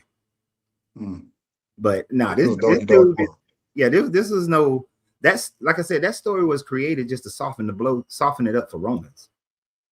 That's a crazy thing to do, though, isn't it? Like, knowing his history, that's inescapable. Knowing his reputation, even at the time, for that one thing to shine through and go like, man, like you would say, you saying that if that story wasn't included, no Roman at the time when they said this is Christianity, this is what you're gonna follow. You're saying no Roman would have believed it if they didn't have that one element of I guess a Jew Roman faith. savior. Yeah. Yeah, Roman savior. But not just the one, you got a couple of them in there. Like I say, you got the centurion, right? And you got the Roman guards who supposedly said this is the Christ. So you got a few Romans in there to soften the story, make the Jews seem like they the bad guys, because Rome generally thought Jews were the bad people. So, and then of course these stories are written 50 years, 40, 50, 60 years, 100 years after Pilate is dead. So, and then they don't name some of these people like the guards and so on and so forth. So, and then Matthew writes how the Jewish priests try to bribe the Roman guards to say that the disciples came and stole his body. So you see how the narrative is very pro-Roman.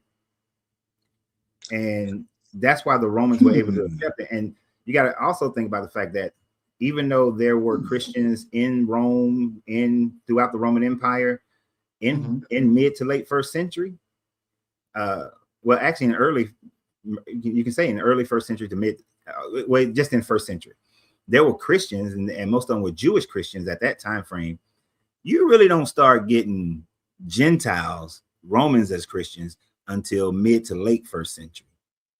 And it doesn't really start taking hold until like late second century, late second century, first or the third century is when they really start spreading to the Gentiles. So you got a lot of time. You got generations later that the story is going out. And verifying things back then was not like how we verify things today. We can easily fact check somebody today. Back then, you didn't have the availability. Most people were illiterate. And if somebody with some authority said this is what happened, you didn't challenge it because you're going to die or be incarcerated or excommunicated. You know, the government was way more powerful back then than the government is today. We think the government's powerful today. They were insane. Yeah. Very pro. So that's a Jewish take. When you said, I haven't heard nobody say that the Bible is very pro-Roman, slants, anti-Jewish. I have not heard anyone say that. I certainly haven't heard a Christian admit that. Not one. But of course, I've heard it from Jews because I was raised as a Jew and I was around them for most of my life. But we don't read a New Testament. What is that? But I've talked to a lot of Christians and they would never say what you just said. Well, they ain't gonna say even though it's true. Look, man, people are political sheep. This is why you don't have people saying that Jesus is never existed as a individual real person, because people are political sheep. They want to say what the common narrative is. They want to make sure that everybody's not too insulted and all that sort of thing.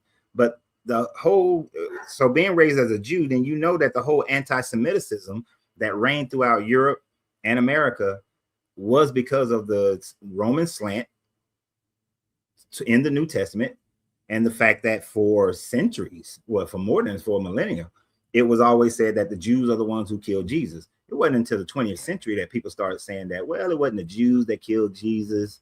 You know, it was an amalgamation of, you know, the teachings, Roman law, and so on and so forth. You know, they start softening on the Jews killed Jesus. But I mean, people don't realize the first reason before Hitler, when Hitler first came into office, he was still Christian. And when he first started killing the Jewish people, it was because of his Christian belief that the Jews were the one who killed Jesus. So he thought he was doing God's work when he first started. It wasn't until right before he died that he actually started thinking more like an atheist.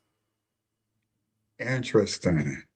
Yeah, so that, because the Bible is written in that slant, you know, give unto Caesar what is Caesar's, pay your taxes, slaves be good to your masters, whether they're good or bad. Your government, whatever government you're born under, is the one that God wanted you to be born under. So if you're born under the Roman Empire, you should be happy about it and pray for your leaders. All of that is Roman slant, governmental slant. Propaganda, political propaganda. Interesting. That's a tough one. Well, you know, I can't a lot of, yeah, shit, man. That's why Constantine chose the Orthodox Christians to be the type of Christianity that was legalized, because those Christians were Roman Christians. And then, of course, about 60 years later, Emperor Theodosius is like, yeah, this religion gonna be the religion of Rome, because it was pro-Roman. If it wasn't pro-Roman, they wouldn't have took that. They wouldn't have done that. No, they would have picked Mithraism like a champ. They would have just stuck with their typical gods. They had multiple gods they worship. It would not have been, I guess, the Christian gods. So they kind of had to take the Jesus character, make it to their own liking, retrofit it, interchange parts like. They would have chose Mithraism. Theodosius realized that he could not hold the Eastern Roman Empire through military. So the best way would be through religion, and that's why Theodosius made Christianity the religion of the Eastern Roman Empire. He declared it for the whole empire, but the empire was split. I think it was already split at that time frame. So he declared that Byzantine Empire to be Christian, so that he can control the people without having to have as large of an army, because military costs were expensive as shit back then. Yeah. Much more so then than now. So he would have chose a religion, and if it wasn't Christianity, it would have been Mithraism. Actually, that's a good video to do a deep dive into, why he would have chosen Mithraism over Christianity if it didn't have his Roman slant. Because Mithraism gives you some of the same stuff that you see in Christianity, of a more pacifistic religion. Yeah. I haven't even heard that before. Mithraism? I had to look that up. Part of a lot of different religions. It's religion for religions for religions. Yeah, when you do research Mithraism, you will come across the Bacchae. Read the Bacchae. And then after you read the Bacchae, think about Paul. Think a lot about Paul when you read the Bacchae. And you will see that a lot of Paul, what happens to Paul is stories that happen in the Bacchae, which is by the time of Paul, it's about a 400-year-old story, 300 to 400-year-old story. But it was still like one of the most popular stories in the Roman Empire at the time frame. Kind of like how Shakespearean plays are still very popular. The story of the Bacchae was still incredibly popular in the first century, and it sounds a lot like Paul. This is why I question whether or not a Paul actually existed.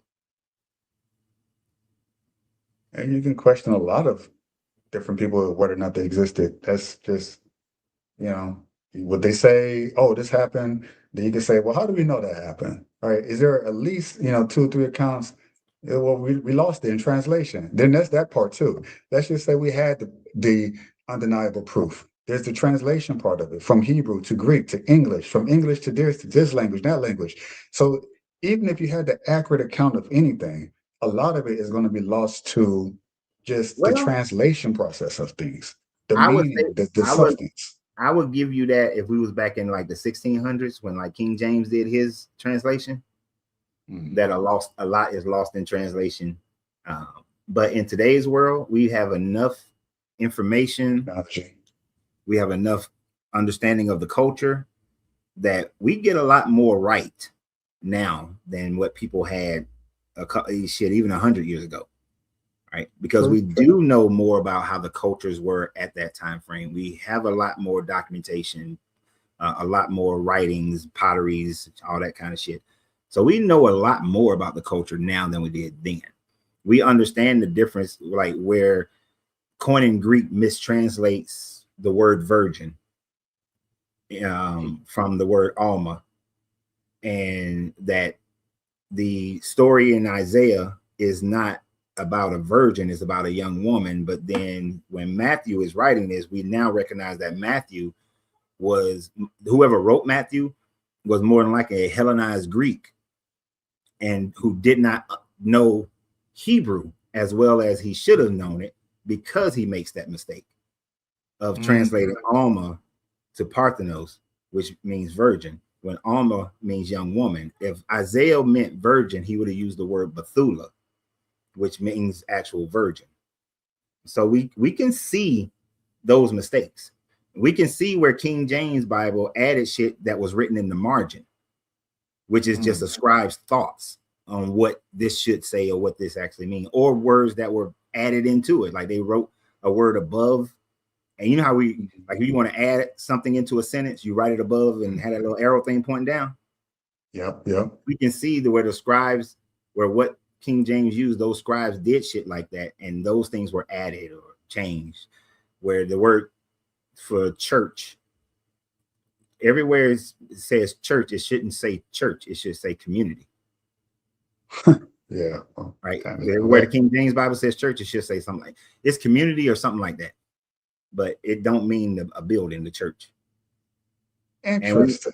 And we know the rules that King James had for the writing of his version of the Bible. So we got a lot more information now. And can break it down. Community church. You see that little detail. Virgin, community, church. But we're supposed to say community. It's supposed to be that would take the whole, people will understand it more to be like, oh yeah, let's get together. It shouldn't be like these mega churches that we have today. But because it's mentioned so much in scripture, people can't help but read what's there. They're not going to do what you just did, which is go behind the scenes, and then break down each individual word. Say, how do they really mean that? Do they really mean it this way? So even though we had the technology and the means to do it, because we couldn't, you're right, 100 years ago, we got libraries, but we couldn't. As one person, you need a lot more access to a lot more information to break it down much more quicker. So we can get the knowledge faster and assimilate it better. But even though we have that, most people still won't use it because it's so difficult to do what you do, which is go and read it. You might read a passage. Most people say, I'm satisfied with that. But you'll read a passage and say, well, okay, wait, this word, how does this word, what's the etymology of this word? What is it in Greek? How does it translate to Hebrew? Then you have to read the passage in the way that you just got the new understanding, which is not exactly what you read in the first place. It's a lot. And most people are not going to go that deep into it, which is a huge issue. That is a major flaw in Christian, at least among Christian friends. I'm not as skilled as you are in that area. You've done a lot in that area, but I would say I'm embarrassed at how much more I'm willing to do it than they are. And I don't call myself a Christian, but they do. So I have questions, and they give me these base answers. It's kind of like a stock answer, like a stock photo you pick up on. It's like, no, come on, man. Like, I'm expecting you to do it better than me, because you're the Christian, right? So you're supposed to actually teach me more than what I know, which I know is not much. But I shouldn't know more about you in this subject than you do, when you think you know more about it than I do, which is crazy. You're right. Most people aren't going to go and do that much research. Because most people are sheep. Most people are sheep. They're just going to follow along whatever they've been taught from birth, or whatever they gravitated towards, or the culture that they live in pushes them towards, if they do decide to become spiritual in any form or fashion. And it's interesting. Me and one of my cousins, who is like my little sister, we had this conversation less than a year ago, like a few months back, because she finally asked me the question of why I do what I do, believe what I believe, because she allows her sons to watch my videos, right? Which I thought it blew my mind that she did, because she's very devout Christian. Very shocking to me. But one of the things that both of us came to an agreement on, and she admitted to herself, is the fact that she would never go and do this amount of research, because what she believes in gives her comfort, and she doesn't want to disrupt that comfort. She said this out of her mouth. She told you this. Yeah. That is a level of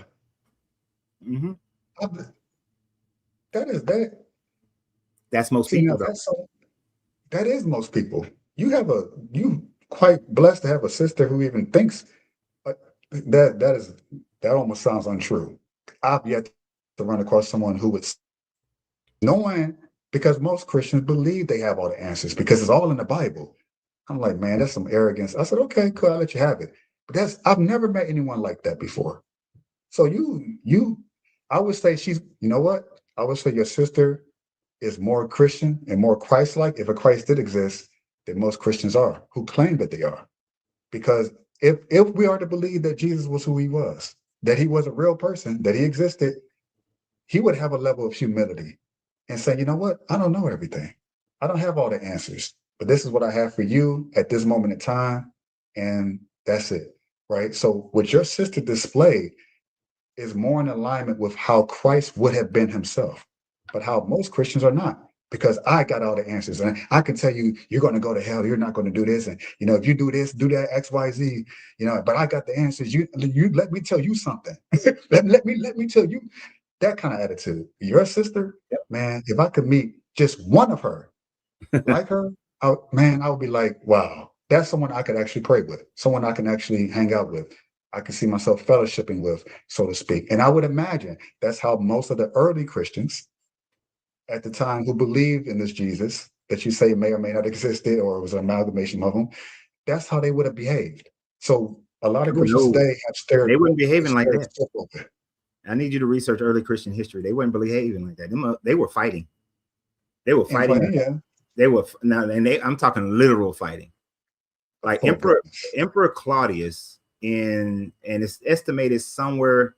So Claudius reigned between 34 and 41 CE, and most likely the events of his expulsion of the Jews and Christians out of Rome probably happened probably around 36, 37, 38, around that time frame of his reign. But he had to kick the Jews and the Christians out of Rome not because they was bothering other people, because they were fighting amongst themselves, like physically fighting. You had similar things happening in Alexandria, and you can't mess up Alexandria back then. Alexandria was like the New York of the Roman Empire. Like if Rome was San Francisco, Alexandria was like New York, because the Romans made a ton of money through Alexandria. But they was in Alexandria fighting and shit. They was in Judea fighting. So early Christians took it so seriously that they are right, that they were murdering each other. And the Jews took it so seriously that they was fighting against them and killing them too, killing them back. This is wild. Okay. They weren't all humble. And then there was so many various forms of Christianity back then. There was the Lucians, the Marcians, the Valentinans, or Valentines. You had the Gnostics, you had the Orthodox. You had a bunch of different types of Christianity in 1st, 2nd, and 3rd century. Even that's you know what? Well, I don't know, man. I look at the character of Jesus and the people that spawn from it. Yeah, you're right. It sounds plausible, because we have that today. Yeah, not as extreme perhaps, but we do. Yeah, you see that Jewish dude. You see that Jewish dude push that nun down and almost kill her. What was that, a video? Yeah, I did a video on it. I haven't seen it. I did a video on it, I think about 4 or 5 days ago, where this Jewish dude, he sees this nun, he passes by her, then he runs up behind her and kicks her down. She hit the edge of this little bench, where this concrete kind of bench area, flower garden thing. I mean, an inch to the right or the left, and she would have died. And then he goes back and he starts kicking her. Right. So where is that? Israel. Well, listen, you got millions of people. Of course, there's going to be violent characters in even amongst Black people, amongst white people. It's just, I'm not surprised. It's not like, oh, I don't know who gave this idea that Jews are these upstanding, upright citizens 100% of the time, and they're all exactly alike. From my experience, and I grew up with them, they are some of the best people I've ever met in my life. Of course, would you point out one Jew who did something deplorable, who probably had a mental illness, or may not have? Maybe they're just don't try to give him an excuse. who was born a Jew, someone who looks like one, was born as one, who in our mind is supposed to be, aren't you guys the light bearers, right? The people that, it's supposed to be like of God, and you got this one person. So yes, there's going to be violent characters. You Yeah, even got Epstein. I think Epstein was a Jew, if I'm not mistaken. he His is. last name was Jewish. So people will point to that and say, see, this is what Jews do. But it's like, what I don't care if they're Muslim, if they're from Iran, if they're from Russia, Japan, everyone has bad actors. Germany, people will point to Hitler and say, well, Germans, no, not all Germans are like, or black people, no, not all black people are like. So Well, let me put it in you know what I'm context. saying? Let me put it in context for you. When you study the cultures, thankfully we have grown into, on average, a higher moral culture than what the culture was in first, second, third century. The culture back then was more of a, I will kill you or fight you over my religion. That was more widespread at that time frame than how we live today. We have grown in our morality from the people back then. So back then you had those types of revolts. You had those types of, if a person is saying a different religion than yours or talking about your religion, we resort to physical violence. We don't have as much as that today because we got laws and prisons and police and all these different things. And the main reason we got all of that because our moral standard grew. Has increased. True. So we have a higher moral standard than those people. So yeah, now you have outliers. Back then it was way more common. Way more common. I mean, hell, even in the Bible, Paul talks about how when he was in Corinth, he was talking about, Jesus, and they beat his ass. And then him, Priscilla and Aquila had to leave and go to Ephesus. So, it's Paul himself. Paul himself was doing more damage. Yeah, that culture back then, they would getting into a fight over your religion was more common than it is today. Right? I mean, and today is really only just like the last 100 years. 200 years. I agree. 200 years ago, your ass got killed for you go out there and pick some berries and they ready to kill your ass. Yeah, for just believing the wrong way or thinking the wrong way or whatever. Exactly. Their personal beliefs is, but that's plausible because with Paul himself, if he was real, he himself said he was killing a bunch of Christians because he said this is not going to fly with me. So they even told the story of him stoning. It started off him stoning someone or having someone stone this person, and then it went on a killing rampage of many until supposedly this Jesus apparatus long after his death, right? I personally believe it happened, but because I've had personal experiences, but it's like, this is a crazy account. I believe it because it's crazy, but I understand why people don't believe it. But let's assume that he came and he had a change of heart, this Paul character. He went from killing all of these Christians because he did not like, as a Jew, he did not like it. And you just told the story about how it was common for the Christians and the Jews to be basically fighting amongst each other.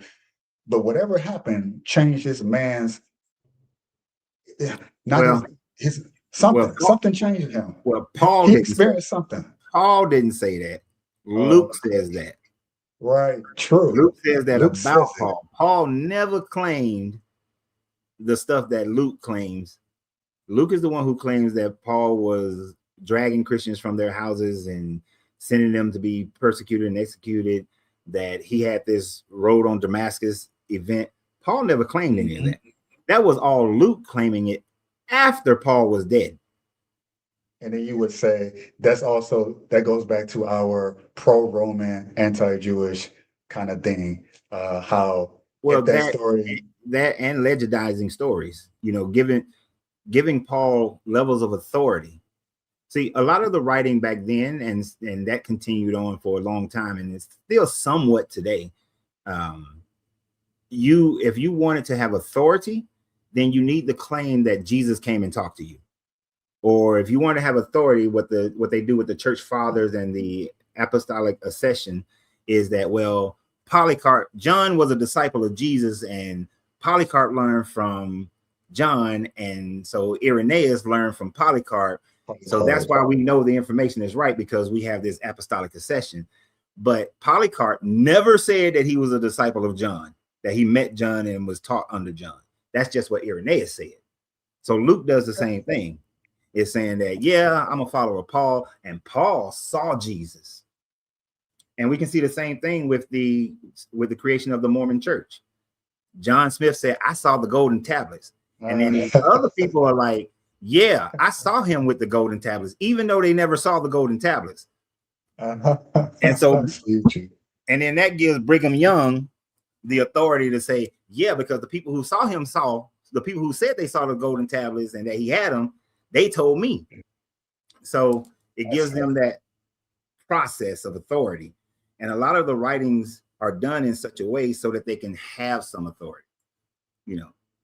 But because without it, they don't have authority. This is one of the reasons why some of the Gospels, some of the books like the Gospel of Thomas was not acceptable, because it's written so late that they will say that there's no way, there's no chain of custody that we can look at and say that this came from Thomas. Right. So that's how they had authority back then. We don't have to do that today because we have access to information and can research things. But even when we're researching, there's still levels of authority.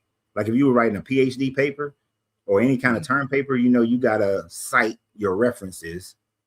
And then and by citing a certain reference, you can say, oh, well, like if I were to cite Bart Ehrman, well, Bart Ehrman says this. Well, we know Bart Ehrman says this because this person, you know, said he got it from this person, and that person got it from that person. So it creates this line, this chain of knowledge being passed down the line, you know. So that's what the early writers were doing, so that they can have some level of authority. That's what Luke does. He claims to be a follower of Paul. The writer of Mark claims that he was Mark, I think, claims that he was a follower of Peter or something like that. So, you know, they try to create these authorities because they know that without it, everybody's going to leave. Right. Oh, well, yeah. They create these authorities, and then there's also the possibility, the slight possibility, that they did have access to these individuals. But you said it's much more likely that they did not than they did. Yeah. Because if you did, let's say you were able to, before Jesse Jackson died, you were able to interview Jesse Jackson and find out what was going on during the civil rights movement and the innermost secrets that was going on with Martin Luther King, and then you decide you're going to write a book about Dr. King, right? Well, you would cite that you interviewed Jesse Jackson, and people know that Jesse was walking around with Martin Luther King. Mm-hmm. People are going to say, oh, well, they will give you that authority. But if you just sat there and you just wrote about Dr. King and didn't cite nothing, then they're going to be like, how do you know? Especially if you say something that's a little bit different. Well, we ain't going to really trust your authority. And that's just how people are. People still that way today, you know, to a certain nature. Yeah, we still have to. Yeah, it's the doctor with the white coat on. If you can't see your doctor if I've never seen you with a stethoscope. So yeah, I get it. And even with myself, I have to be able to bring up the actual things. Like I put some people on here, you know, Josephus, Tacitus, Suetonius, Pliny the Younger, in order to show that Jesus, that nobody wrote about Jesus, who should have written about Jesus. I got to put down the people who wrote about the Jesus movement, but they didn't write about Jesus. They're not identifying Jesus. They have no authority to say that Jesus actually lived. They're just writing about what people believe. And then you have all these first century people who never wrote about Jesus. And they would have been alive during the time frame that all this stuff was happening. Like Philo of Alexandria was alive during that time frame, wrote a whole bunch of stuff about what was going on with the Jewish people in Judea, in Alexandria, but he never talked about Jesus, never talked about Christians. And he was a prolific writer, and he was rich and powerful, but he never spoke about Jesus. So it's like, and he was a Hellenized Jew, but he didn't talk about him. So why is it that no first century writer wrote about Jesus until very late in the first century. I think you got Cassio Dio might have written late in the first century, but everybody else, they're second century writers, and they're only writing about what Christians believed, not verifying that this actually happened. Like Tacitus is their favorite. Tacitus. Yeah, he's their favorite. He's their favorite. And we already know Tacitus tell lies, though, because he lied like a champ about Nero. Well, what did he say about Nero that was a lie? That Nero, first he said that Nero was not in Rome at any time during the fires of Rome. Then he says that Nero, now he was correct that Nero blamed the Christians, but then he says that he wrapped Christians with animal skins and had dogs tear them apart for the amusement of the people in Rome. And then he burned Christians on stakes to provide light when it gets dark. You know, none of those things didn't happen. One is it's not feasible to use human bodies to burn as a light source, because human bodies don't burn like that. They would smolder and wouldn't produce light for you. And the other part is that if this happened, Tacitus is the only person who writes this. No one else, no other historian writes this, even after Tacitus, which would be Suetonius, who writes about the Roman fires about 7 years later. Suetonius says that he blamed the Christians, but he didn't do all the shit that he did. And then we know other documentation show that Nero was in Rome. He wasn't in Rome when the fire started, but he rushed to Rome right after the fire started, and he was there organizing the government and people to put the fires out. Right. He did open up his garden for refugees, people who got burned out. But that whole standing on the roof and playing a lyre and all that kind of stuff, playing the fiddle, that's true. It's a whole bunch of made up bullshit. The whole thing of burning Christians alive was bullshit. But he did blame Christians. Every historian who wrote about the Roman fire of Rome almost everyone do agree that he blamed Christians. But as far as the punishments, Tacitus is the only one that writes that, and then just some of it is too far gone. And then it's known that Tacitus had a problem with the Claudio Julians. He did not like the Claudio Julians and was currying favor with the Flavian family. So there's political reasons why he would talk shit about Nero, but then praise Vespasian and Titus. So even the one source that you say that Christians latch onto as definitive proof of Jesus's existence, his character is, and how he speaks about other people would call into question how he might speak about Jesus and his existence, is what you're saying. Well, his character shows that he's not 100% trustworthy, yes. But what he wrote about Christians doesn't prove Jesus, it just proves what people believed. See, the Christians like to say that, oh, Tacitus wrote about Jesus and proved Jesus. No, he didn't. He didn't write about Jesus at all, other than the fact that people believe that this dude, and they called him Crestius, was crucified by Pontius Pilate, and then he doesn't say anything about. Then he talks about they believe that he was crucified by Pontius Pilate, and they have this sick notion of drinking his blood and eating his body. That's about all he says about them. So he's talking about what people believe, not what he's not proving Jesus. Just people believe that. And the same thing with Pliny the Younger, even Suetonius, they wrote about Christians, but they're writing in the early 2nd century. So they're just writing what people were believing. And there's a difference between writing what people believe and the truth, validating their belief.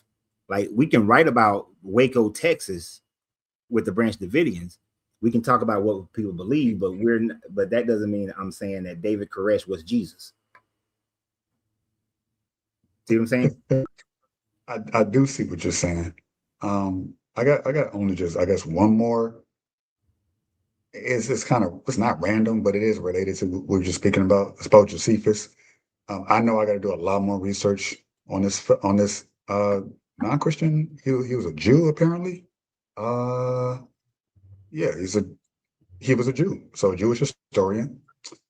Um, who non-Christian has no stake in the game. And this is just an overview. I know it's just a blanketed overview. I know you did way more research, but I want to hear what your thoughts about him specifically and what he has to say, which isn't much. And this is just based off what is showing. He's saying, so they say, that at the time, first century, so roughly around the time when Jesus was here, apparently, he recorded Jesus' execution under Pilate. He recorded it. Da da da da. But so he's saying that he was referring to Jesus as a wise man who was crucified by Pilate, which is widely true if you were to believe that Jesus existed and all that, da da da. And that he said his followers, who weren't called Christians at the time, but let's, for the sake of purposes, they're Christians. They believed he was the Messiah, which makes sense for someone who was a Jewish man to say they believed he was Messiah. Similar to how the conversations I've heard with actual Jews today. Yeah, Christians, we love him. They believe he was a Messiah. I think they think they're Messiah. He's somewhere in New York. I saw a video about that, and it's like, oh yeah, no, we found ours, and then there's another one, and something like that. So they don't believe. So this sounds like something that someone at the time would write based on my conversations that I've had with actual Jewish people. They've never denigrated, at least to me, that, oh, Jesus is this and that. They say, oh yeah, he was a Jew. Even they admit it. Today's Jews, they say, well, he existed, but we just don't accept that he's the Messiah that Christians proclaim him to be. So Josephus, having apparently seen it or experienced it in some form or fashion, who wrote about it at the time when it was happening, approximately. If he's saying that, yeah, this guy seemed like he's a good guy. He was crucified by Pilate. And these people, they call themselves the followers of Christ. They believed he was a Messiah. So what would be your objection to someone like that? I know there's only one piece of. So you're talking about Josephus? Josephus, correct. What would be your objection to what he said? Are you going to say that nothing he says is true either, or that nothing can be verified about him either? Were you listening in the first part of our conversation? I was. I told you about Josephus in the first part of our conversation. So let me tell you again. So the first thing is that Josephus wasn't born until around 34 or 37 CE is when he was born. So Josephus didn't witness nothing. He was a baby. He wasn't even born during the time frame Jesus would have been alive. Even if you go with the 6 CE time frame, then Josephus would have been like a little kid, like 3-4 years old when Jesus would have been crucified. So Josephus, he wasn't a witness to nothing. He doesn't start writing, right, really writing until after 70 CE, when he becomes a scribe for Vespasian and predominantly for Titus, Vespasian's son. Moves to Rome, lives in the palace. First, they give him a Jewish wife. Then and he don't like her. Then he gave him a Hellenistic Jewish wife. But he lives out his remaining of his days writing for the Vespasian family, for the Flavian family, I should say. Josephus wrote about at least four different Jesuses. Some people say 43, 46 different Jesuses. Yeshua's. The name is Yeshua in his writings in the Annals of Titus and the War of the Jews.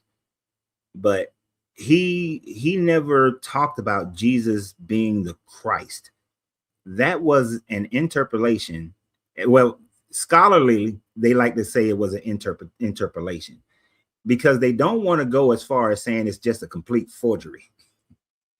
But when you add something to someone's writings that don't fit, but you add something to someone's writings, that's a forgery. At least that part is a forgery. So the part that says that, and then there was a man, if you can call him a man, a performer of miracles, and he was the Christ. That part was added to Josephus's writing. Most experts say it was added either in the late 4th century or in the early 5th century. So this would be after Rome has been established, after the Roman Empire has been established as a Christian country. Josephus never gave up being a Jew. So a Jew would never write that somebody is the Christ unless they believe that that person is the Christ. That's one of the reasons why they know it's a forgery, other than the fact that the language that it uses doesn't fit first century writing. It fits fourth and fifth century writing. So this is why I always tell people linguistic archaeology is very important, right, to understand. Because through that linguistic archaeology, you can get an idea of what the people were thinking and saying. Excuse the noise right now. So even how they say certain things would have to clue us in as to whether or not they actually said it at the specific time they were in that culture, which makes sense. Like we don't talk in these, thous, shells today, even though it was only 300 years ago. So you would know, okay, I'm saying this about this person, but it's like, wait a second, that language doesn't fit.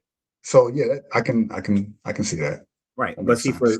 but if you are a Christian who wants to prove historically that Christianity is real and exists and all that kind of stuff, they ignore the fact that the interpolation that's placed in Josephus' writing is a forgery. They just say it's real. Like it's true, it's real, and they just accept it.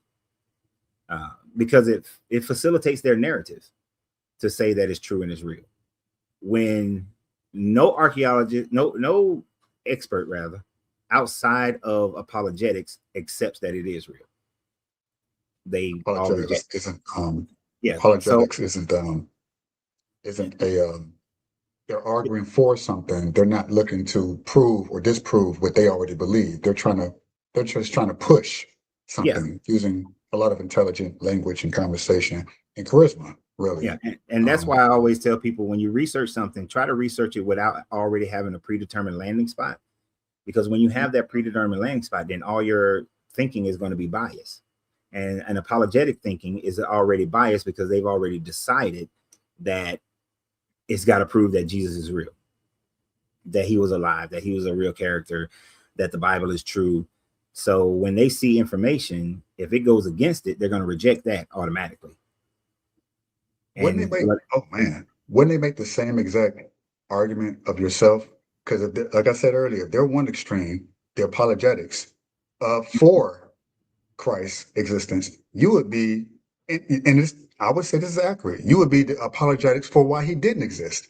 Well, so wouldn't they levy the same charge against you, the charge that you just levied against them, that, hey, you guys are going to disprove everything I bring to the table? They could say the same to you. Well, what about this? Well, they would now because they're only hearing them now and they don't know my story. If anything, when I first started doing my research into the Bible, I wanted to prove Christianity was correct. Like I was praying like nobody's business that God would lead me to the correct information to reform Christianity from the misteachings that's in it, and that Christianity is true and correct. But then everywhere I went, when I went to Israel, when I went to Italy, and when I went to Egypt and Sinai Peninsula, all them places, everything just kept showing me that the information is wrong. And it was a struggle that I went through from age 9 up until about age 36. That I was biased, actually. I wanted to be, I went into it biased.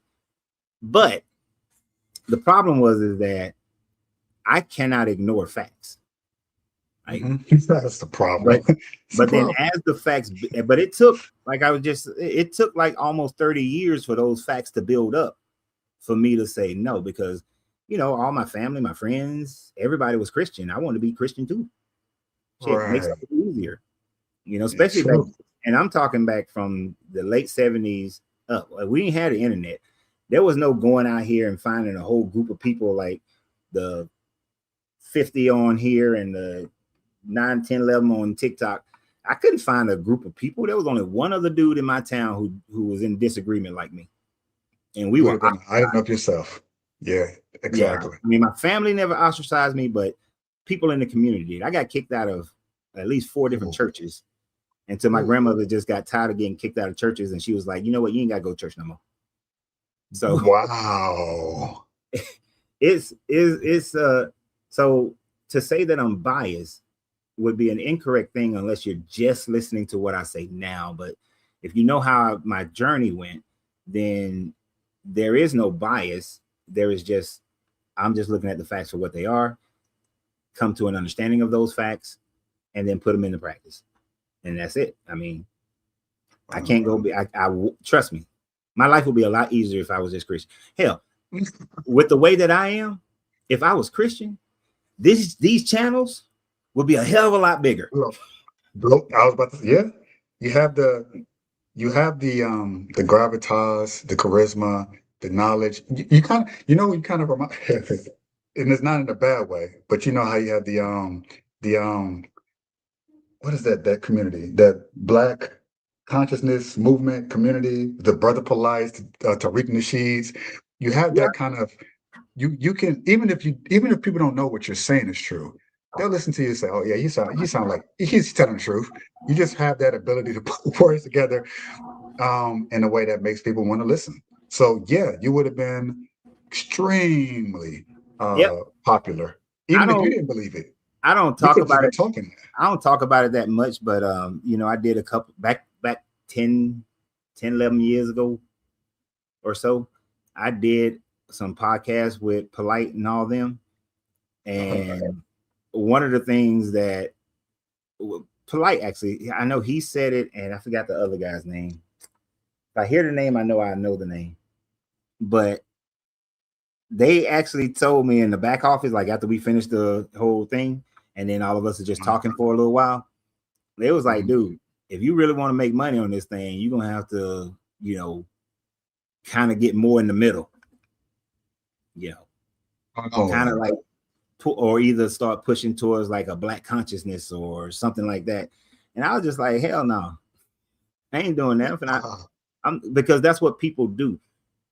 Because one of the, if I wasn't going Christian, one of the things I could do to make this channel more popular is to push people into another narrative that they can find some comfort in. Like if I can pushing them into ancestry worship, or something like that, or pushing them or talk about, oh, we're stardust and we're all, I just had a conversation with a dude the other day, we're all just fractals of the creative energy, and we're here to have an earthly experience, and our goal is to return back to the Plamora, and the demiurge is holding us captive in this state, and we forget every time we're here, and we reincarnate until we can go back. That's the message of Jesus. You really go a Gnostic version.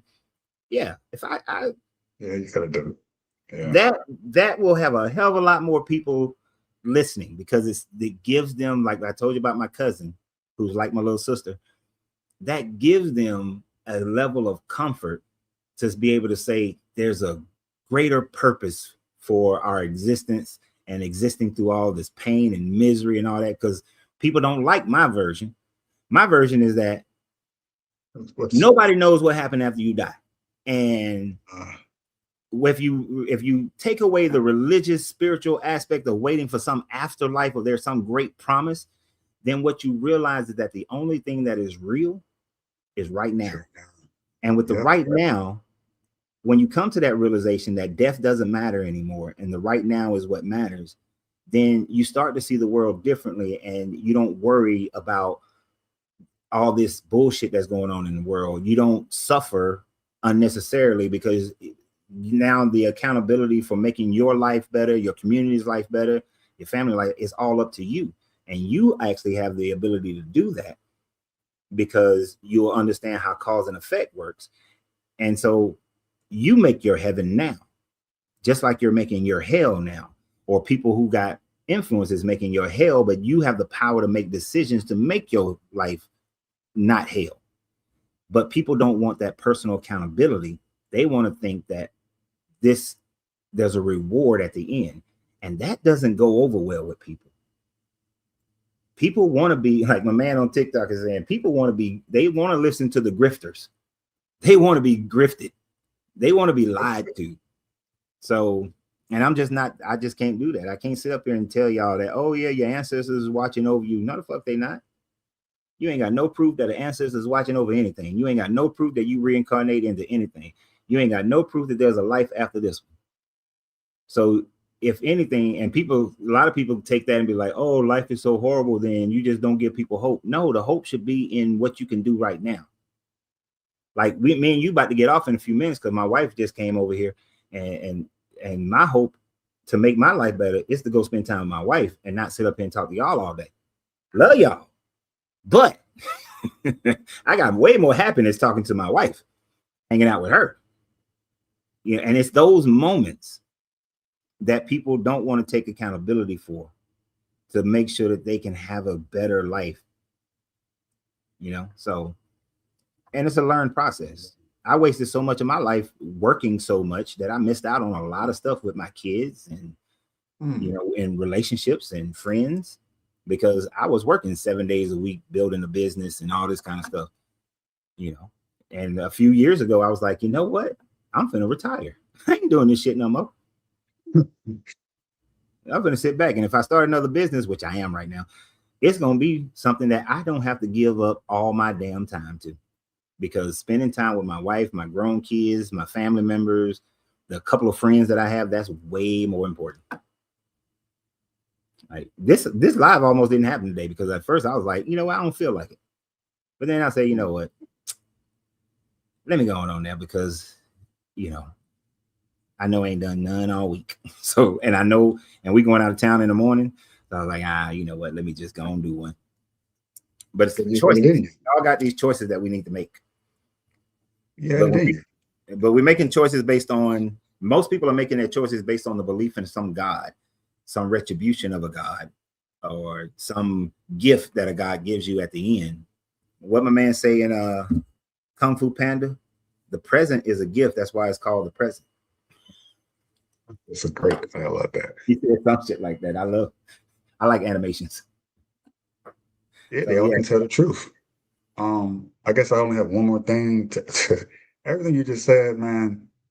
I'm thinking about the scriptures and the things in the red letters where Jesus said, how taking accountability for your own life, the kingdom of heaven is within you, not some fairy tale land outside of yourself. You can make changes now. You don't have to wait for things to happen. You can make things happen because the power is within you already. Things he preached about, sin, how people put they take what's supposed to be their accountability and put it on Jesus' shoulders. Like, oh, well, Jesus is his responsibility because he died for my sins, when the whole time he's like, no, you have to take accountability for your actions. He didn't die for nobody's sins. He can't. If you're a human being, you can't do it. Nope. You just can't. You have to take account. So everything you just said, I think, in your search for the truth and looking for the things, I hear you saying these things, and I'm thinking like he sounds like a preacher. But the thing is that but because you're saying it, but it's coming from not from a place of I read scripture, so this is what I'm going to say. It's coming from a place of actual experience, deconstructing a lot of things in your own personal life, and you, in my head, and I would bet that a lot of people listening too, they're listening like, damn, he's saying a lot of things that Jesus did say, but a lot of Christians don't follow. And it's because you had to do the work. You've been doing the work. You didn't just say, just take the wheel. You said, I'm going to take control of the wheel. And that's exactly what Jesus would want us to do. But a lot of us don't want to do it because it's easier to say, well, Jesus just died for my sins. Oh, there's a heaven and there's an afterlife afterwards. I don't have to worry about nothing. Woe is me, clutching their pearls. And, life is so hard and miserable. You're saying, no, take life by the balls. You got more power than you think you do. And this is coming from someone who doesn't even believe in God. But you're saying things. You're saying things that literally I'm just hearing the scripture and you're saying, I'm like, damn, that's a scripture. I said, that's a scripture. That's a scripture. These are things that Jesus said that people say, but they don't believe it. But you're saying it. And it's like, you know what? I had to deconstruct everything and take away all this other stuff. And yet you come back full circle saying the things that he himself said. So, of course, I understand you're not going to see it from a spiritual perspective. You're saying it's completely logical. But my argument is that if Jesus did exist, at the end of the day, because he said, did he exist, did he not?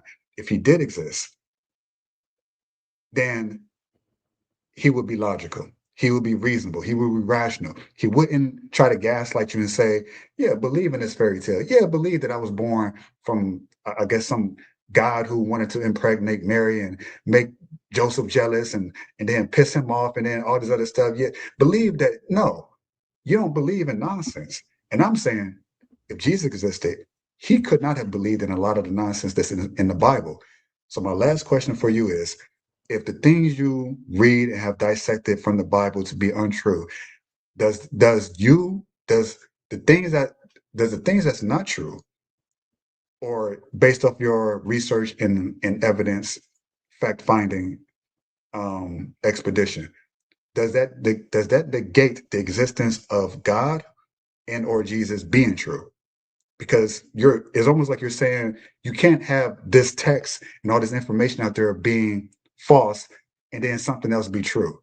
But could two things be true at once? In that there is a God that exists, that Jesus did exist, but it's not the way that he's been written about. It's the perspective that he's been talked about, or even a God.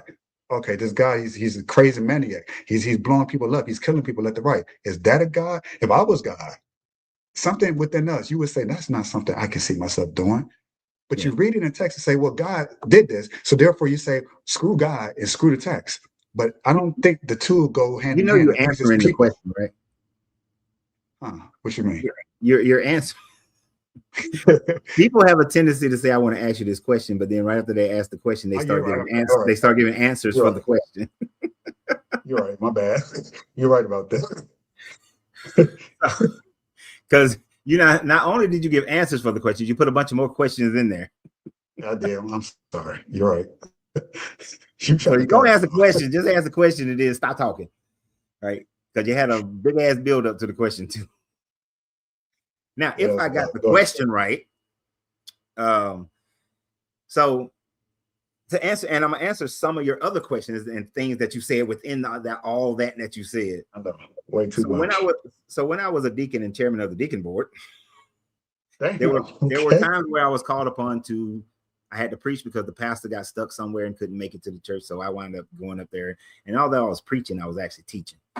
And there are passages within the Bible and the teachings of Jesus that I do find to be still moral, good philosophies to follow. And one of the things that I remember very intensely is back when this song was out and people kept repeating it, thinking it was gospel, that, God won't put more on you than you can bear. Right. Mm-hmm. Kirk Franklin had a song that said that, and people thought that that's what scripture, and that's not actually what it says. It says God wouldn't put more on you than you can bear without providing an escape. Right. So what does that even mean?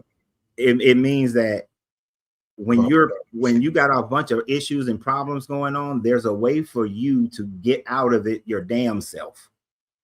That God will provide a way for you to get out. But see, the doctrine, the reason I bring this up, because the doctrine of Christianity is taught more than what the actual book says. You see where I'm going with it?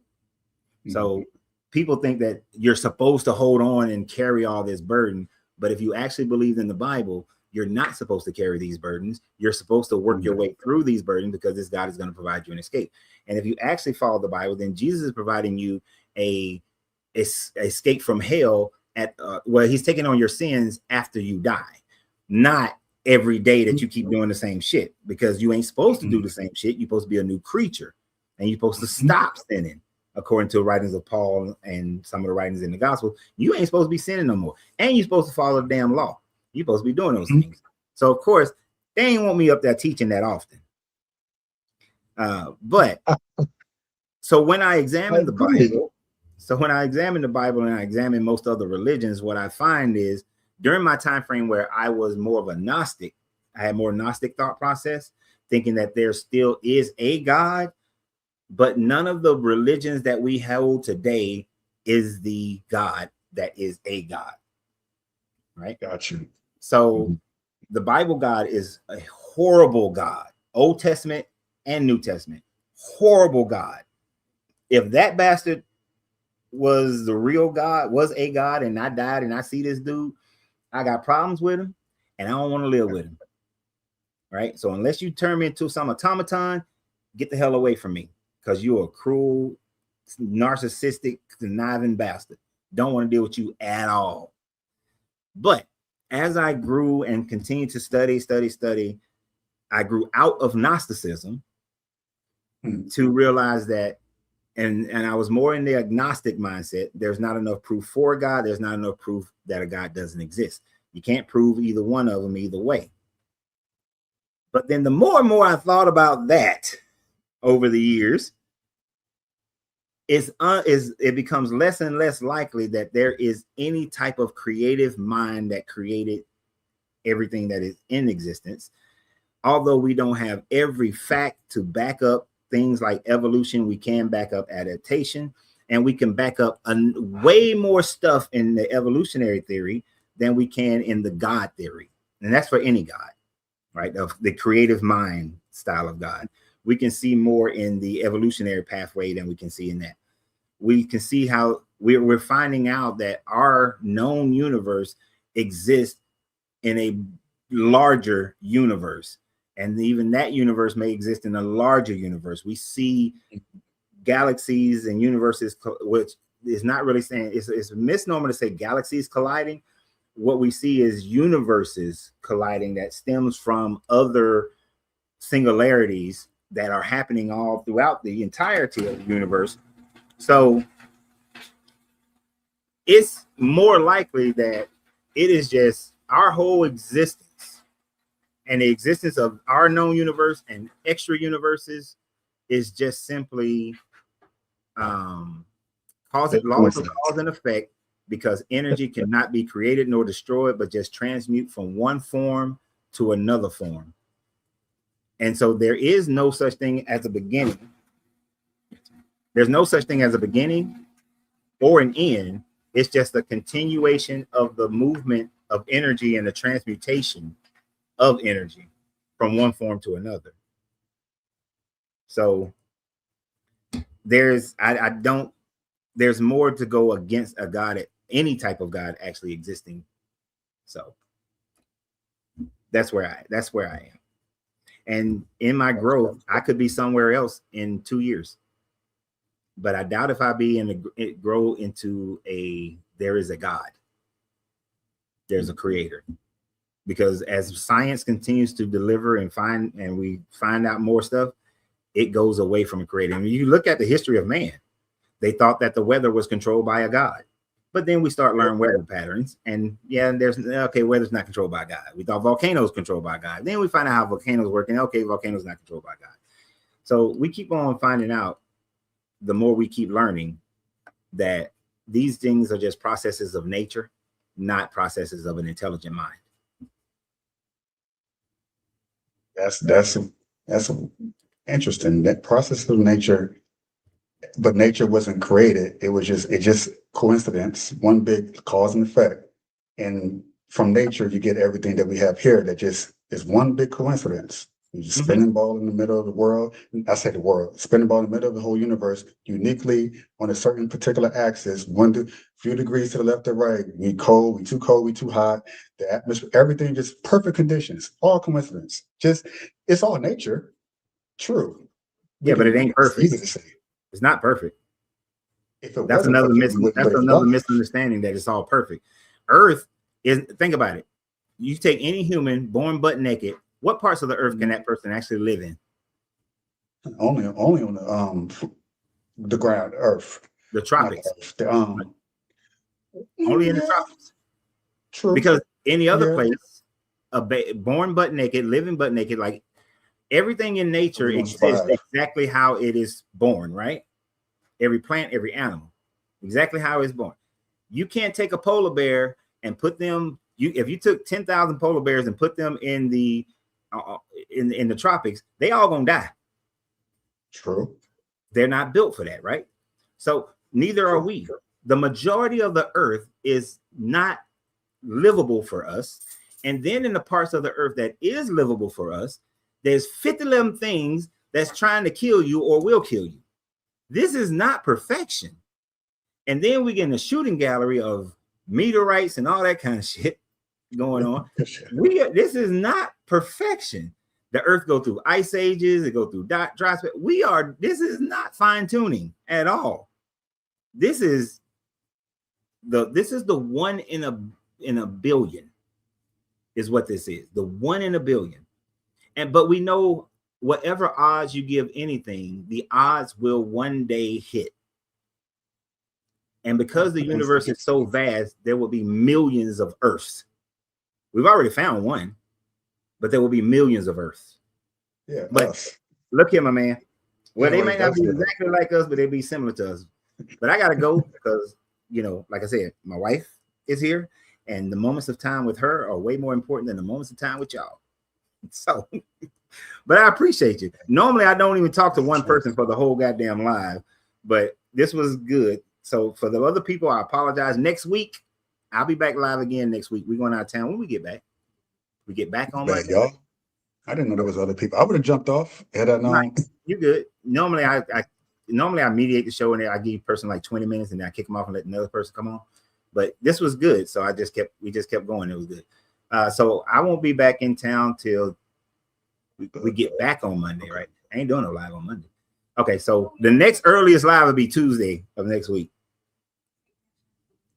My wife said that she'll take cash apps for her birthday. When is her birthday? Her birthday is on the 17th, which is Sunday. Oh, yeah. So I'm taking her. So her and I. So we going out of town for her born day for shenanigans.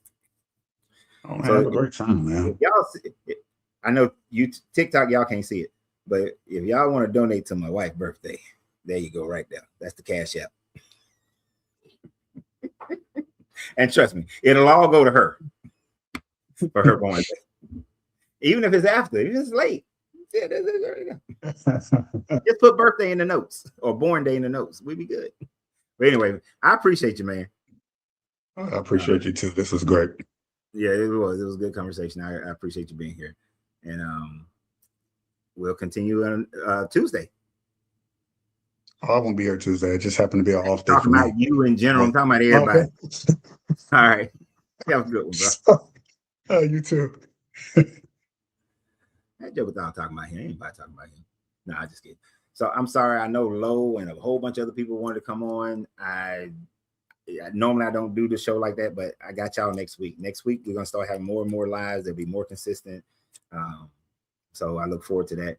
But right now, it's time to go start packing because somebody that came in here and grabbed the bags. Oh, and she got food cooking, so gotta go. Let y'all always remember, you gotta free yourself to be yourself because your greatness is non-negotiable. Good journey, good vibrations. I'm about to say good creations.